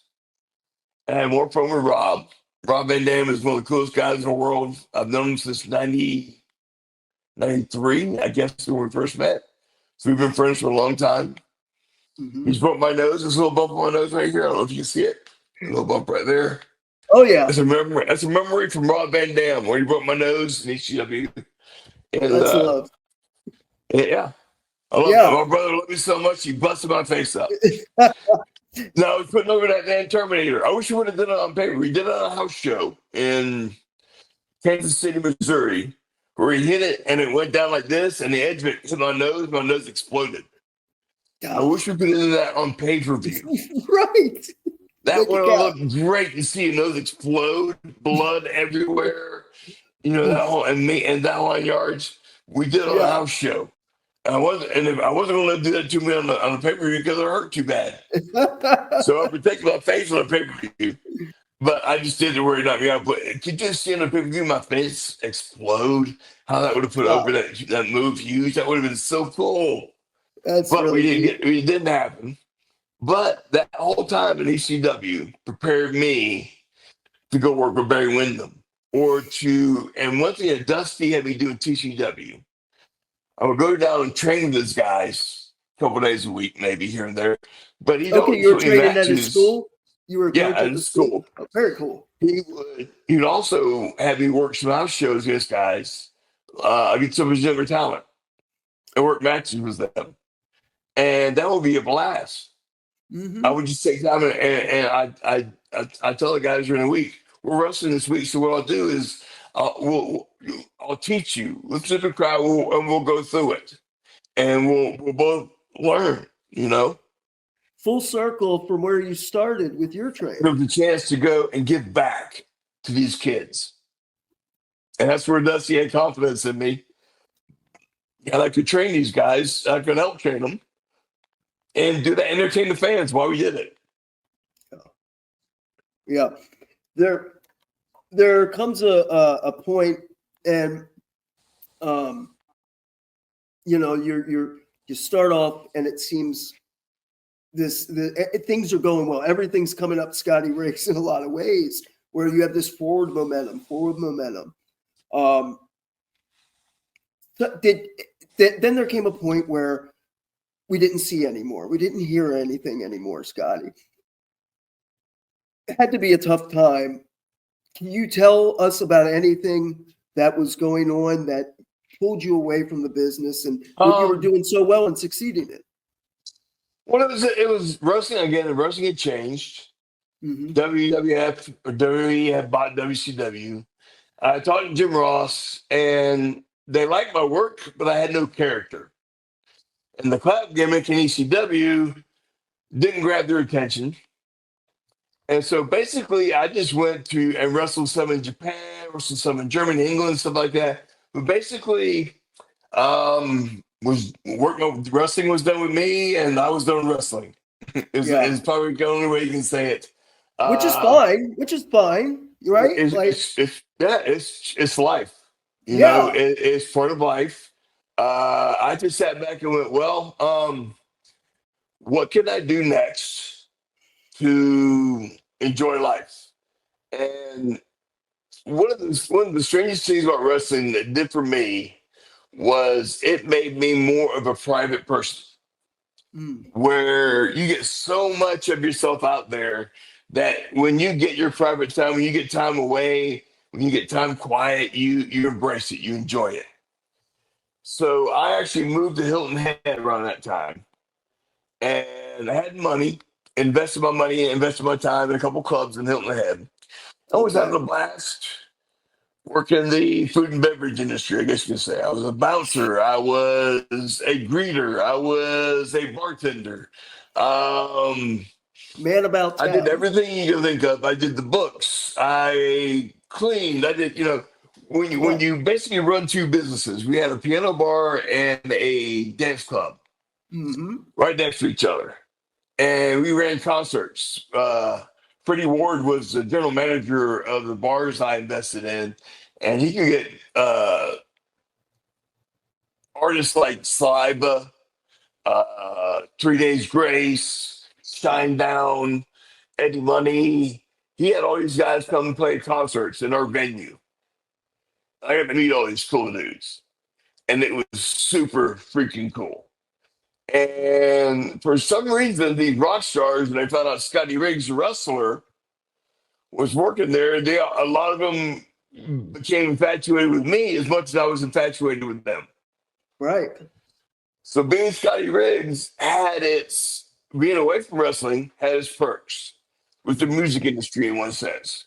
Where I got to know some of the artists differently away while I was running a couple clubs. And I met golfers because Hilton Head has a golf event the week after the Masters called the Heritage Classic on Hilton Head. And I got to meet a couple of golfers and that knew who Scotty Riggs was. They didn't know me personally, they knew the name. Yeah. And so to me, that was cool. And so we kind of started playing off that. And I was there, I lived in Hilton Head for about 12, 13 years before I ended up moving back home to Savannah when my mom got sick. And I just put the name Scotty Riggs to work for me Yeah. to use. You know, when I ran those other industries, like I said, other businesses. When I was involved there, I mean, I wasn't wrestling. I was still working a few shows here or there with Lodi and Sick Boy doing, or Raven doing a flock reunion, or maybe me and Bagwell were trying to work an American Male reunion here or there. But it was just a different time where we all kind of went away. Wrestling was done as a full-time gig. Didn't do it anymore. And it's life. You Yeah. move on from it. Some of us are wrestling at 10, 15-year careers, and it's here and there and done. Some of us are like Sting, who is at 60-something years old, still diving off things, going through tables. That crazy dude. I mean, I'm busting his chops about his goatee right now. And we're going back and forth about that. But there's a 67-year-old man going through tables, you know what I'm saying? For AEW and other shows. And he's over like a rover doing it. You know, he's been wrestling for he's wrestling, I think, in 5 decades or something like that. There are guys who can do that. And we're on different ends of the spectrum. But, as human beings, it is what it is. We're still human beings, still the same people. But Sting is still a great friend of mine. I'm so very blessed and kind of as a blessing to count him as a friend. Love him to death. But wrestling's a weird industry Yeah. where you can wrestle like Stinger till you're 67 years old and he doesn't have to, and you're over like Rover. Or you can be, I'm trying to think of his name. I want to be completely respectful to him. I can see his face. I gotta think of his name. Give me a minute. But he wrestled way back in the day. He's been wrestling since the 70s or more the 80s. And he did nothing but his work, but he still works now. He's like 70 years old and can still go out and do a 10-minute match and make it look good. George South is his George name. South. Okay. Yeah. George South. And he still wrestles and still has a blast doing it. And the fans still respect him. It's a different fan than today's fan. You know what I'm saying? But fans still see George South. They see him and they go, he's a wrestler. Then he gets to the ring and works. They go, okay, he's a wrestler. He's not a superstar today or a talent on today's level, but he's still a wrestler who can go. And he still loves the business. And I still love him for what he does. It's amazing. Yeah. So just different perspective. So yeah, I took myself out of wrestling because there wasn't a spot for Scotty Riggs anymore. And this is good. Yeah. This is good. I mean, what a run, what a story. And I wanted to kind of broach some different topics with you, and I know you've given me a lot of time here, but I don't want to I'd be remiss if we didn't talk about getting into this new chapter of your story And knowing a little bit from the interviews I've listened to, it's like the taking care of your mother and being a Yeah, full-time caretaker. it was It's definitely beautiful and heartbreaking at the same time. I mean, it was a different time. Most people don't picture wrestlers being kind, gentle people, or all these big, gruff, mean sons of guns. But but yeah, I look at it like this: when my mom started getting ill, and she was 77 years old, and I kept thinking, my dad had passed away. She was living by herself. I had an older brother I was estranged from, hadn't spoke to in 30 years. So with my mom, my dad passed away in '04. My mom passed away in 2020. I picture myself as an only child, only person, because me and my brother are so estranged as family. And most of my older family are up in Pennsylvania in that northern area that I don't know, never have. And a lot of my older parents, grandparents, still had passed away. So when I went to take care of my mom, it became a 24/7 gig that I didn't realize. yeah, Um, I mean, she was. I tried to get her moved to Hilton Head to be on the beach, enjoy that, but she was so weak she couldn't up the stairs on a second floor balcony of my condo on the beach. She couldn't do it. There was no elevator, unfortunately. So I ended up moving back to Savannah to be with her because we couldn't afford a 24/7 nurse with her. Her friends couldn't stay with her because COVID was coming up, basically things were happening, all that stuff. I started taking care of her. She would get sick and be in the hospital for a month, come home and get better over the next 6 months. And by 6, 7 months in, she's walking, she's doing stuff, she's regained her strength, and all of a sudden something would take her down again. Then she get back up, get strong again. Then she yeah. get down again. And that was a roller coaster of her life for like the next 4 or 5 years. That was Wow. bad. No respite for And you, no break for you, right? Like this, you were doing what especially you had to especially do. when COVID hit, there was no way. Maybe once a day you get a nurse to come check on her. Most of the time, though, it was either me struggling to take care of her the best I could, and she thrived during it because I changed her diet. I got her diabetes under control. I got certain things because it took time. But I got her onto a protein and vegetable diet, got rid of the carbs, all that stuff. I spiked her insulin and stuff like that. I helped her redo her diet, which gave her strength, got her better. She never, the whole time COVID was going on, she never got COVID. So I never brought COVID home, never got it to her. So that was a blessing. And the many times she was in and out of either a hospital Right. or a rehab facility, she never got it. So I took great pride in making sure she never got sick from COVID. Good man. But the weird thing was for me, it was like taking care of her 24/7. I mean, I could it'd be 1 o'clock in the morning and she'd be screaming at me needing to go to the bathroom or something be going on. It could be, an hour later she need help again. And it went on and on and on like that for years, unfortunately. But she would get strong, get healthy again.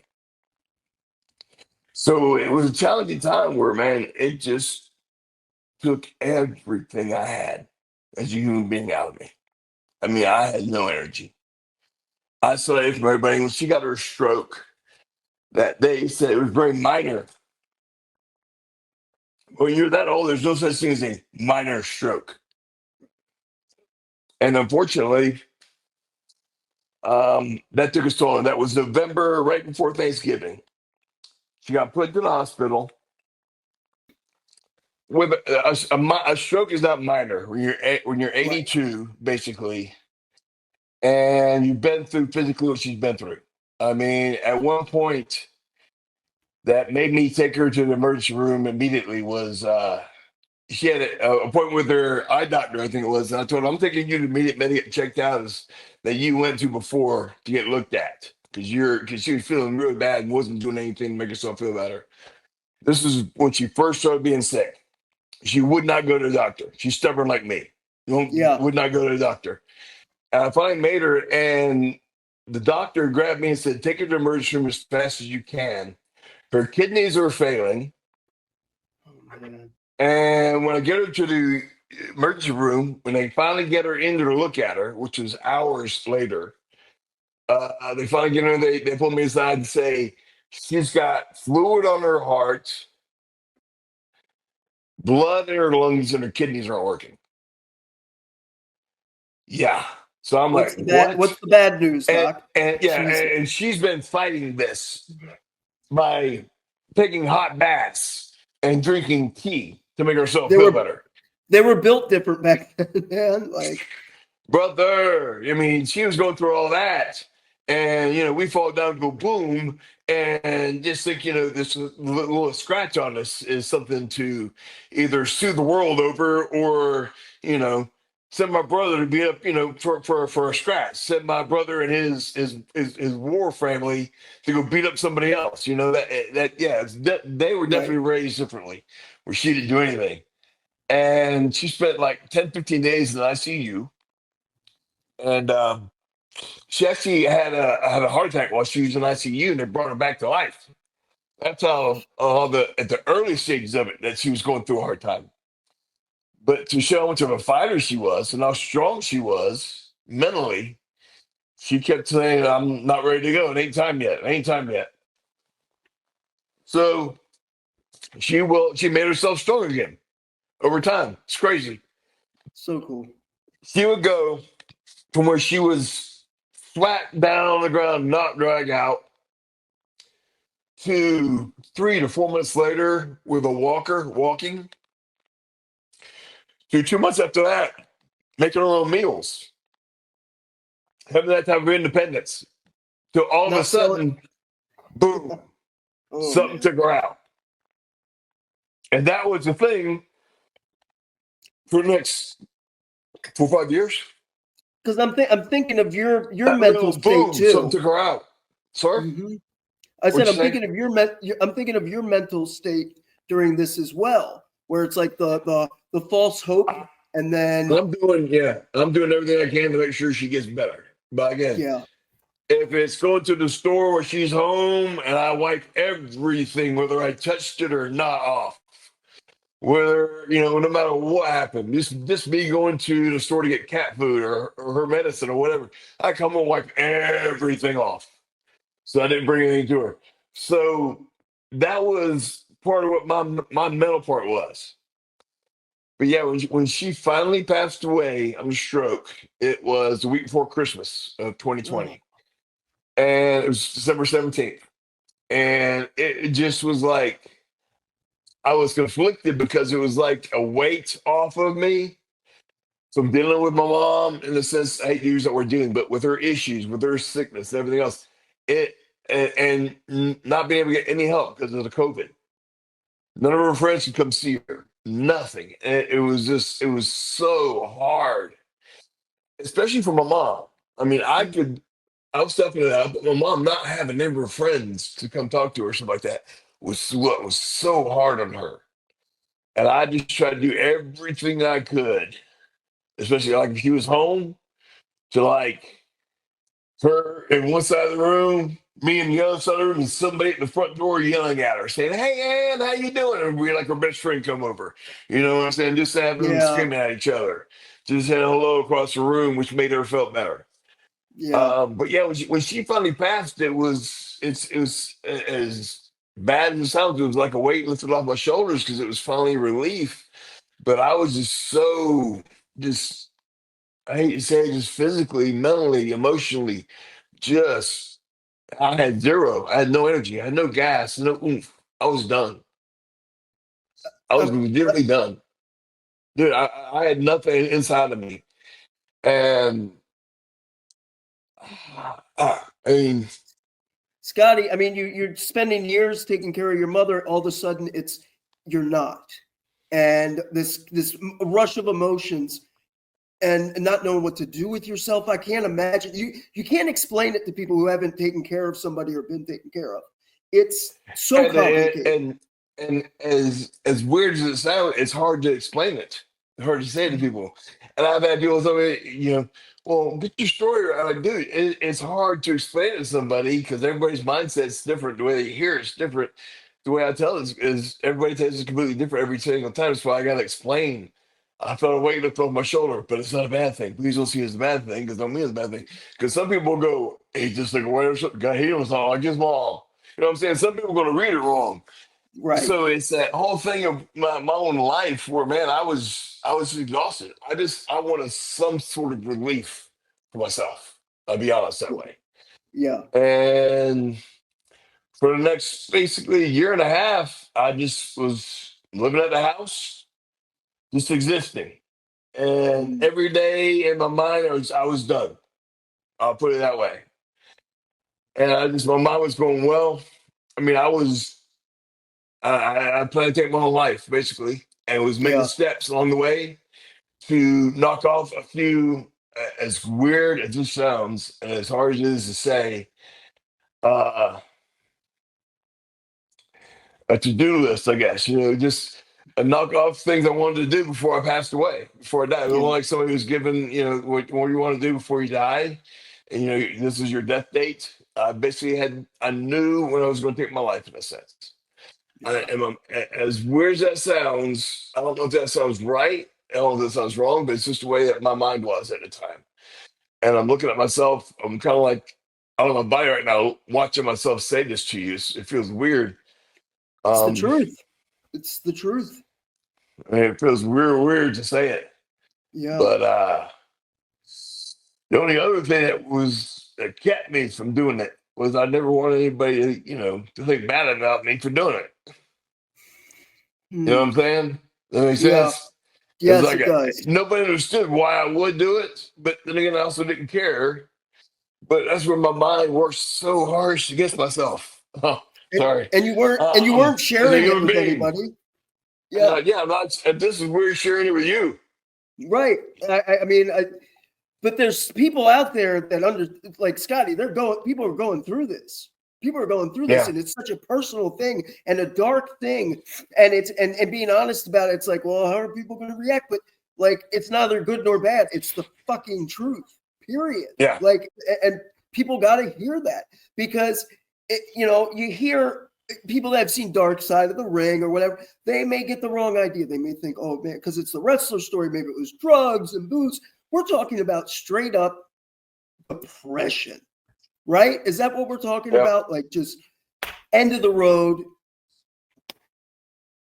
And I've been battling Yeah. depression my whole life, basically, in reality. Yeah. And this was just like, I mean, all my tweets and stuff I put on Facebook years ago was about my depression, about trying to encourage others to deal with it. And I think that, like anything else, repetition prepared me to take care of my mom, to be strong during that, to be numb during that. And while I'm dealing with myself at the end of times here, I'm completely numb about myself. I remember when Bagwell called me up, and I'm actually at this time, I'm living in my car with a cat, with actually three cats. I'm living in my Well, car. the cat thing is great. That's wild. The family house, I finally couldn't afford the mortgage on it anymore. And the guy who was buying the house from the mortgage company when I was being evicted, as crazy that sounds to say, it's probably as weird as people who watch this going to go, scary, you're talking about he's being evicted like it's no big deal. Well, it was at the time, right now, it's no big deal. I mean, when you're ready to take your own life, nothing really matters to you. I'm being evicted. Okay. Right. Can I watch the Georgia United championship game before you kick me out? I can? Yeah. Okay, cool. How about the last Dallas game next weekend before I have to be out? Can I watch that game because they're playing such and such? And the guy who was Right. by the house was like, sure, cool, no problem. So I went through all that. Think about that. I'm being evicted, but Crazy. it's crazy to think about. It's wacky. It's stupid. But I'm But going it's through all real. this, and then I'm living in my car, and I'm just mapping out. And just months earlier, before this happened, AEW came to Savannah. I think it was in 21. So it wasn't long after my mom passed away, AEW came that I was broken down physically, beaten up, just a broken down piece of meat weighing 241 pounds with a 38-inch waist. And Dallas likes to show my before and after pictures. And he always has a great before picture, a great after picture, a shitty before picture.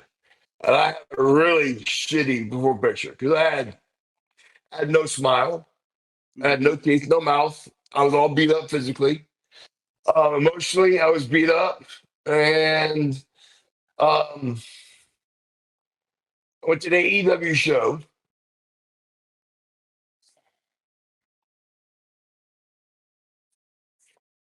Getting choked up. Sorry.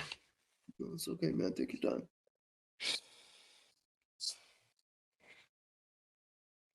Went to the AEW show where basically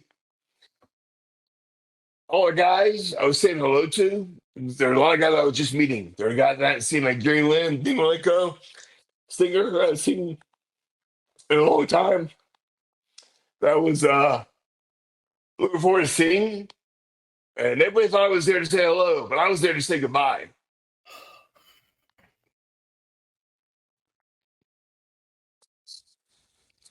And nobody realizes that. Nobody think about that. And actually, Daddy Magic from the AEW actually shared the story with him a couple months ago. And he was in tears. I said, dude, quit crying. He goes, but dude, you're here with us right now, which is why I'm happy. Right. But, I was like, dude, I was, oh, the guys didn't recognize me like Taz. When I walked up to him, I said, hey, Taz, how you doing? And he's looking at me, looking at me. When I got maybe 3 feet from me, he went, God, Riggs, I didn't realize who you were because of your beard. I didn't realize you were until I saw your eyes. And a lot of guys, Mark Henry was like that. A lot of guys were like, dude, we didn't realize who you were until you got close. That's how crappy I looked. That's how ready for death I was. Just to say that much. I was ready. I was ready to go. And I kept doing things like that over the next year of my life. And was living in my car with a couple cats when my phone rings. This Mark Bagwell, of all people. Hey, man, Darkside Ring is doing an episode on me. We want you to be a part of it. What's going on? I said, well, I don't think that's possible. I'm living in my car right now, so good luck with that. And I hung up on him. Right. He calls me back and I'm like, you're doing what? Told him what was going on, told him everything that was happening, and told him I couldn't help with Darkside Ring and hung up on him again. I was done. And Mark calls me back and says, dude, come up to Atlanta this weekend. I said, yeah, I need tires in my car. I can't give him every excuse in the book. Yeah. Steve Yu, who is Dallas's president of his corporation. I don't know if you know who Steve Yu is. I do. He's great. But Steve Yu is one of the best guys around. And as a thinking man that Steve Yu is, see, I didn't know any of this was going on. Steve goes, call Scotty again, but let's record this conversation. Let's record this one.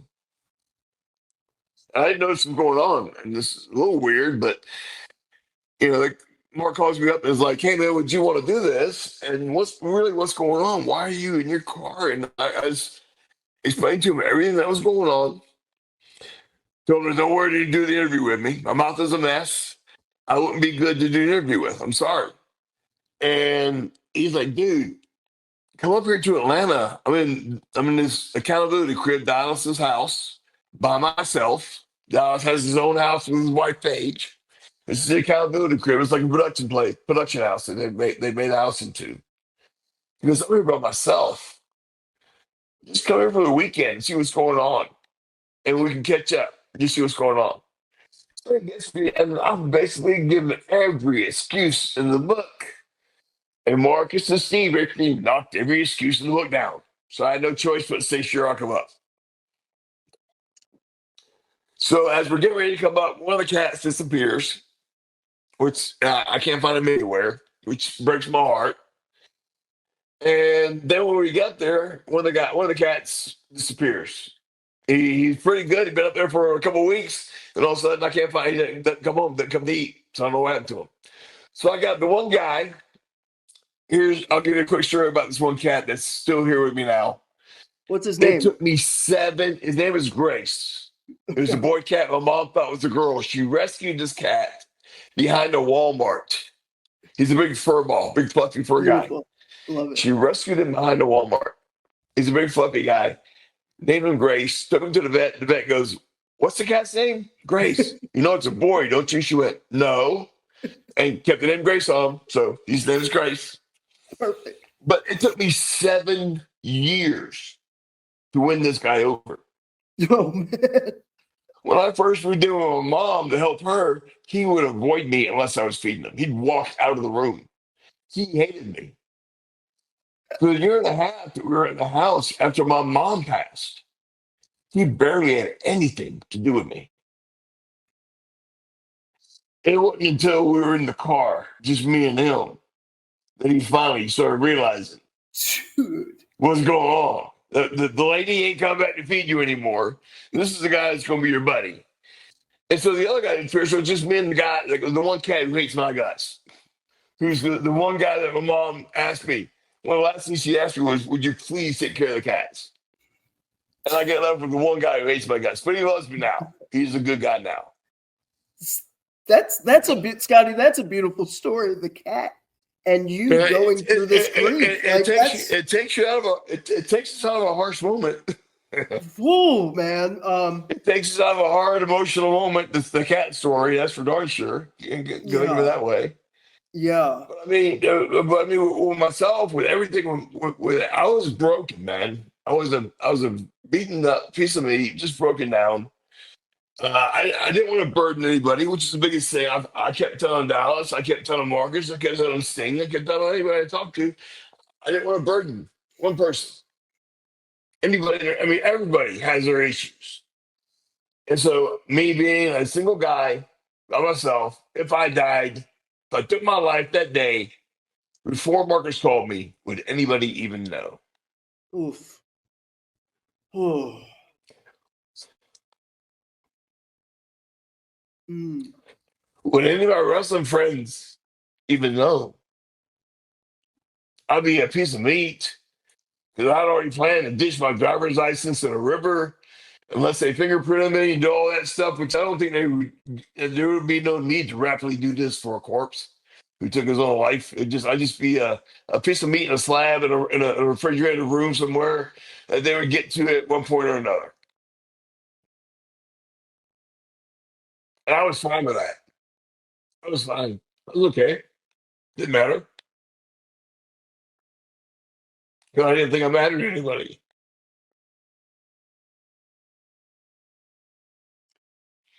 I mean, even the guys that kept in close contact with, uh, who loved me to death, will never let me forget it.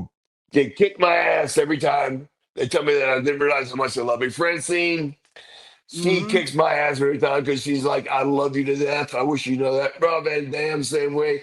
Stinger's the same way. Lex the same way. Marcus the same way. All these guys now, I knew they loved me, but I just never accepted it. I just wouldn't accept it. And that was my issue. That was my burden. Yeah. I felt, I didn't want to burden anybody with what was going on with me. And I just didn't want to burden them. And I wouldn't accept what they were giving me. And that's what I've had to learn to do over the past 2 years since I got up here. It doesn't feel like it, but it's been 2 years. It's been March of 23. I got up here to Atlanta. Uh, got things in my life where I got around DDP, Marcus, Steve, the crew at the Performance Center at Dallas's place are some of the Mm-hmm. most beautiful people in the world. Nadia, Kat, all those guys, Dylan, they are some of the coolest people, some of the most positive people, have the best energy that they've given this old wrestler, this old cat, made me feel like I was welcome, made me love me. It was they accepted me. It was stuff that I was not used to, and I'm still not. It's still growing on me. Mm-hmm. But um, doing DDPY, I was doing that anyway. I was doing some of that just to make myself feel better. And I was doing it just so I could tell Dallas I was doing it. I was actually doing it just to tell somebody I was doing your exercise. That's That cool. way I ain't got to lie to them. I was doing Right. it just to tell them I could do it. I was doing it.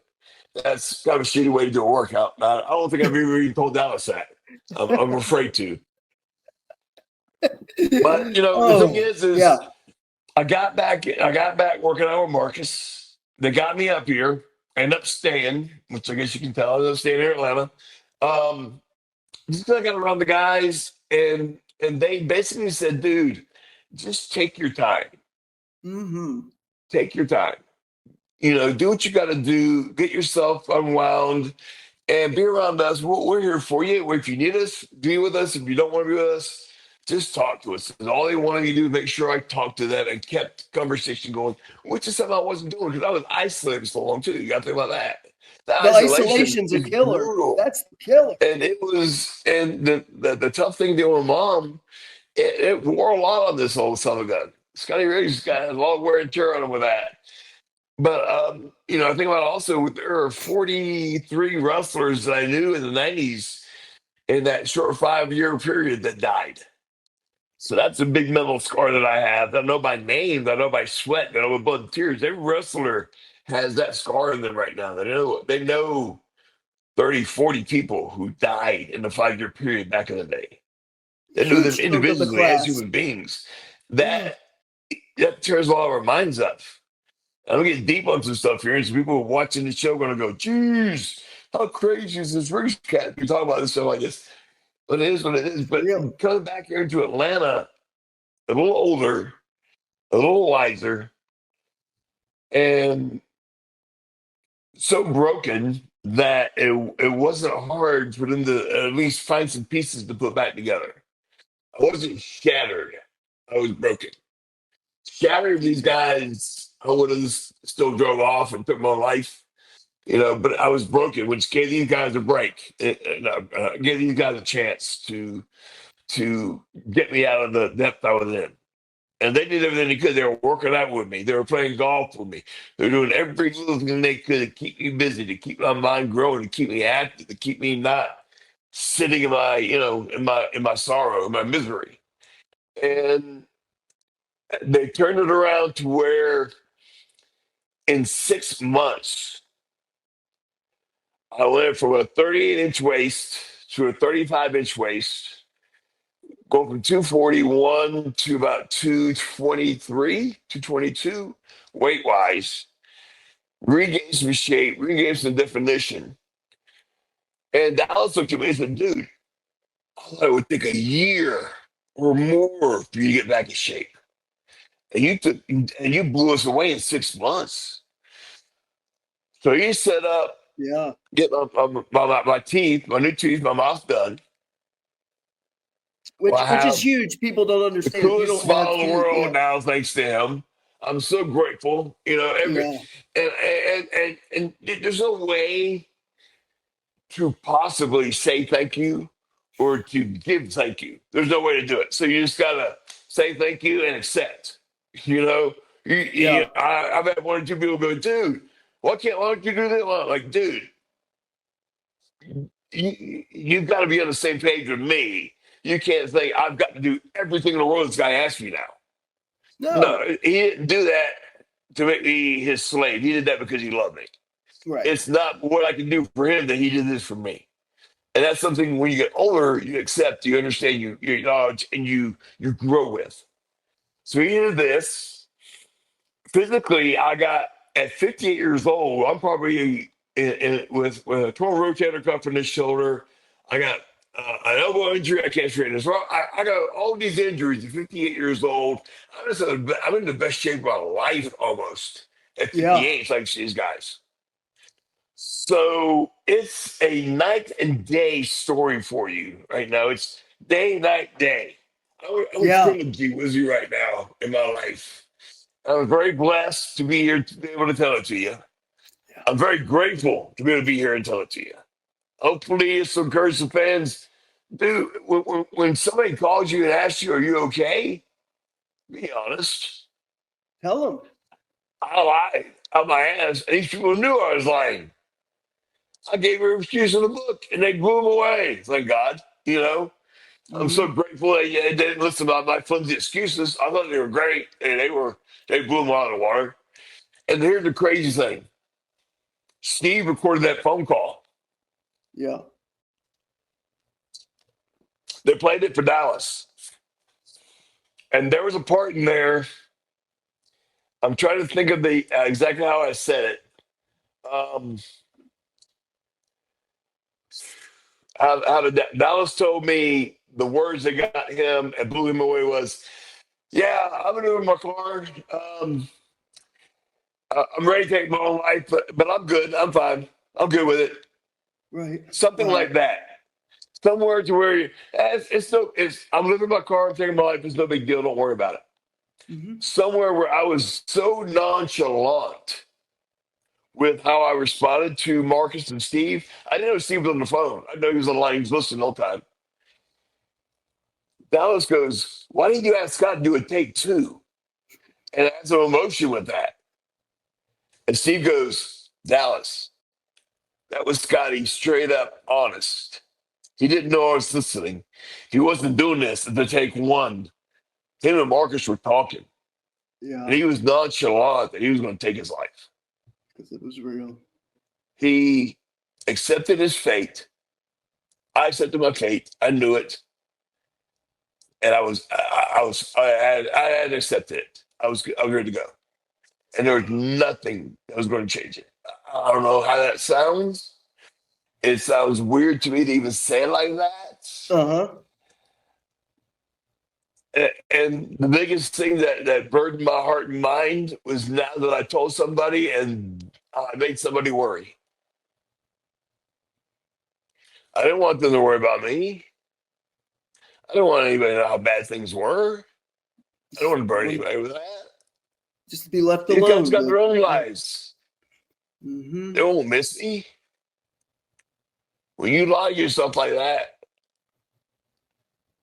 seek help, please. Call somebody. Yeah. Talk to your friend. I mean, that's all I can say. I mean, it definitely, some of the guys nowadays say that they've watched some of my transformation videos, stuff like that. And it's really encouraged them, it's changed them. I've yet to watch it. I can't. I don't watch my stuff. Mm-hmm. You know, they played that thing. Dallas had a Christmas party this year. And I've been in one of Dallas's Christmas parties since 2012, maybe? No, it was before that. 2002, 2003. It's been 20 years since I've been in one of Dallas's Christmas parties. And I had my teeth done, but my shoulder had a cortisone injection in there, and it inflamed on me. I think that's what they call it. It flared up, which felt like glasses in my shoulder. So I was in a lot of pain. It does that sometimes. Mm-hmm. It'll have an adverse reaction for a couple hours. And I was in some major pain. I didn't go to the thing. I had more people mad at me than I didn't go to a Christmas party. I said, "Dude, it was a Christmas party, wasn't it?" And they're like, "No. Dallas's Christmas party this year, he makes a big event out of it." I said, "Nobody told me that. I would have struggled to come to the event because he played me and Butterbean were doing Yeah. basically our transition, our reforming our lives during the same time. So they shot Butterbean, they showed Bean's video and my video at the same time. And a couple people were mad that I wasn't there. I'm like, I didn't know Dallas's Christmas party had changed into an event. It Nobody was a told me. premiere. I would have suffered and been there. But I Yeah. didn't go to it. I went to the one a couple nights before. He had a dinner for all his main people, his winners of his DDP yoga thing and everything else, his grand champions and stuff like that, who deserve all respect. I came for that. Yeah. But man, I was sitting back and just trying to accept what was going on in my life. I just got my teeth done. I got myself in shape. Everything that was going on in my life, all these X, Y, and Z factors are going on. And all this is brand new to me. And I have people that were mad at me for not going to Christmas party and stuff like that. So everything in my mind is new, is changing, is different. It's a lot. And it's to go from isolation to So 100 much. people around you, to Bro, you're go doing from not great. working out to working out 5 nights a week, to not doing cardio to doing cardio twice a day, to not eating properly, to eating clean as a whistle, to having all these things are so brand new to me now that used to be old to me. But I hadn't done them for so many years. I say for so many years. You But got the to only give thing I yourself can, some grace. Yeah. I'm hard on myself, dude. Though I don't do that. I'm an idiot that way. But I do want to encourage people that will listen to Yeah. this. I don't know how much I'm going to, keep talking about this, everything else. But the only thing I can do is encourage people that when somebody actually says, "Hey, what's up?" Answer them honestly. Is all I can ever tell you. Because I lied through my teeth so many times that if I would have done it sooner, I think my life would be. See, again, I don't think I can say That's a my life would be dangerous better game. now. I don't think my life would be better now if I listened to them sooner. Mhm. I don't know. That's a dangerous But game to think, but play. but but listen. Is all I can tell you. Listen. You got 2 ears and one mouth. Zip your mouth. Listen. Just listen before you speak. When it comes to your emotions, when it comes to your mental, when it comes to your personal self, and somebody wanting to reach out to you, reach out. Accept it. I don't accept my own stuff. I'm hard on myself. I don't accept. I don't accept any. I don't Yeah. ask for anything. Damn it. Yeah. What? I'm one of those old schools. I drink from the hose when I was a kid. Just bottled water. What is this luxury I have? Right. You know. Selling damn water. Yeah. I. It's that in the plastic. It's that crazy. That's my mentality in life, and hopefully this makes sense because I want to make sense to people who watch this, listen to the 2 hours we've done. Yeah. Hopefully, this can encourage somebody to just listen and respond, not react, not reply. Just respond. Which is a thoughtful answer. Just accept. What you can't. I'm one of those. At least I'm alive to be a cautionary. I'm not a cautionary tale that passed away. I'm a cautionary tale that survived and want to do my best to help others. Tell that same tale through a burp. Yeah. Sure. Thank That you. No. I just did. We gotta have fun with this, right? We got Right. right. No This is shit. this is the That's this is the meat, the heart and soul of this conversation. We gotta make right. sure we at least have a laugh a little bit here. Yeah, because here's the thing, Scotty, like everybody's got a story, not everybody has a voice. And because of what you've done in life, you do have a voice. And the shit you've been through, as dark as it sounds to say these things out loud, as sobering as it may be to sit here with somebody you never met and say these things, damn it, man, it's really important to do it because there's got to be meaning in the suffering. And what's the meaning? That somebody else hears their story in your voice. And I have no doubt I mean, that's that's been the the case. biggest thing that Dallas told me. Dallas told me, you don't have to pay me back for anything. Just be the best you can be. Make that your Yeah. goal.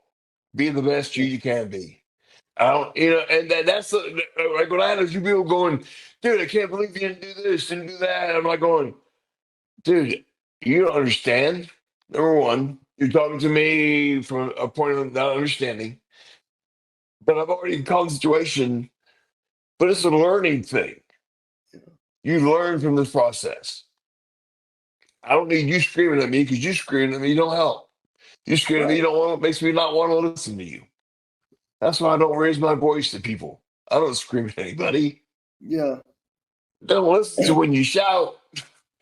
I don't No. unless it's a wrestling promo or unless Right. it's a football player, calling somebody out. They don't listen when you shout, damn it. But I'm trying to sell a and what ticket here. and think about it like this. Take this thing's quietest voice. Come on in You close. stop this. Got your attention. Didn't it? Yeah. That moment of silence right there made you listen, didn't it?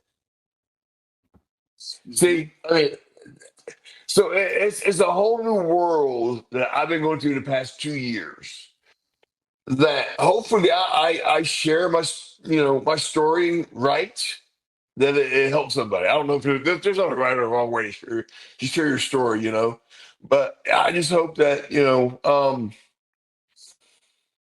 the task, I guess you could say, that Dallas gave me, just be the best you can be, means go out of my way to help others.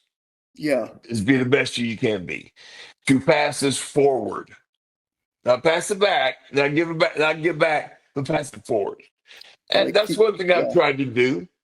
I'm not 100% successful at that yet, but I'm working on it. I'm trying to yeah, find the right avenues to do it. So it's all a work in progress, keep it. You got to give it away. And brother. You got it. yeah, I'm blown away, Scotty. Because it, I don't want to sit here. I have a lot of trouble because I've a spinal cord injury, physically disabled. I don't ask for help. I don't sell shit. I don't, like it's, and sometimes How's that that doesn't again? serve. How's that What? again? So I just I wanted you mean, to do that again. so There you go. um, I understand that part of it, and the fact that you're um that it's uncomfortable, but you still lean into that and talk about it. It's I don't. It takes I'm not easily inspired, but it makes me go, wow. There's no matter what you've been through, you can grow. Yeah. Holy shit, man! Like just what a story. Dude, I'm like Daddy Magic. I'm happy you're here. I'm real happy you're Well, here. Timmy, I'm glad our boys out to send me your way. You give me so much time. I really appreciate it. Scotty, do you have any what are your social medias? Um, Twitter/X, whatever you want to call that cesspool, is real Scotty Riggs. Yeah, The other at real Scotty cesspool Riggs. is real period Scotty Riggs, which is Instagram. Okay. And that's pretty much all I have. I do my own. There are some people who have others doing theirs. So I can actually say, you probably look at it and say, that makes no sense. Scotty's writing his own tweets. So yeah, I'm doing my own posts. They sound goofy as all get out. You can tell it's really me doing it. It's not, That's it. it's silly as all get out, but it works. Um, but yeah, just it's real Scotty Riggs each way. Just Instagram at the period at the real. After But I've real. enjoyed talking to you, Timmy. It's Yeah. been fun sharing the gusto with you. Thanks, Hopefully, man. this will encourage somebody. Um, I think it I'm will. not the great encourager, but hopefully, the happenings around me will encourage you. Well said, man. The story stands in and Yeah, of itself. You know what I mean? You are a messenger and a vessel for this story of hope, plain and simple. Scotty, it thank you starts for off with yeah. it starts off with wrestling and ends with real life. There it You is, know man. That's what I was how gonna say. how insane, not insane, because insane is the wrong word. How just blessed, crazily blessed is this? He had all the girls being American male or member of the flock and just being an idiot and trying to survive all the stupid stuff we did. And now I'm 58 years old. I finally accept some of the stuff these guys do that are friendships, that are just good times. Yeah, I yeah. mean, I'm blessed to be able to tell you that. I'm using that word blessed a lot 'cause I'm throwing it around a lot, but it's just I look at my life and go, man, I wouldn't be here if it wasn't for a few people that blessed me with them. It wasn't for Hmm. DP, Marcus, Steve, Stinger, Lex, Rob Van Dam, those guys, Francine. I didn't know they loved me unconditionally, but the fact that they did, and I'm here to experience it. Yeah. Makes me want to tell others, people love you. just accept it. Whatever whatever switch you can flip, whatever person you can cry to, whatever person you can argue with, do it. Whether it's the best friend, whether it's the guy on the podcast that you don't even know that I can shout at and make this work. You know what I'm saying? Yeah. Yeah. Do what you can. I mean, I'm not perfect at this. I'm not the right way. You know, I'm not Kurt Hennig. I'm not Mr. Perfect. You know what I'm saying? I'm not that Yeah. issue. But yeah, it's just, you know, Scotty Riggs is just trying to enjoy what's been put in front of him now. And Scotty Riggs is going to be making most of it. And Scotty Riggs is speaking of third person. That's how it's even to me. Yeah, and you're doing it, Scotty. The best is yet to come. We just seen the Cowboys do it this year, right? With Go that, Cowboys. We have Bulldogs do it this year. Come on, Bulldogs, let's go. I'm covering my team. I'm covering in all teams today. I thank you so much, brother. And I will talk to you soon. I'm really glad to connect with you. This has been it's been a blast.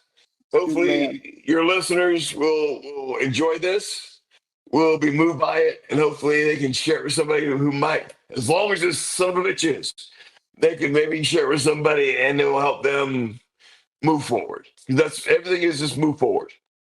Yeah, man. Thank you. The great Scotty Riggs.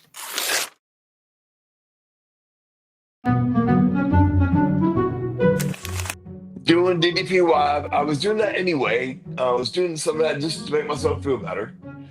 And I was doing it just so I could tell Dallas I was doing it. I was actually doing it to tell somebody I was doing your exercise. You know, that way I ain't got to lie to them. I was doing it just to tell them I could do it. I was doing it. That's kind of a shitty way to do a workout. I don't think I've ever even told Dallas that. I'm afraid to.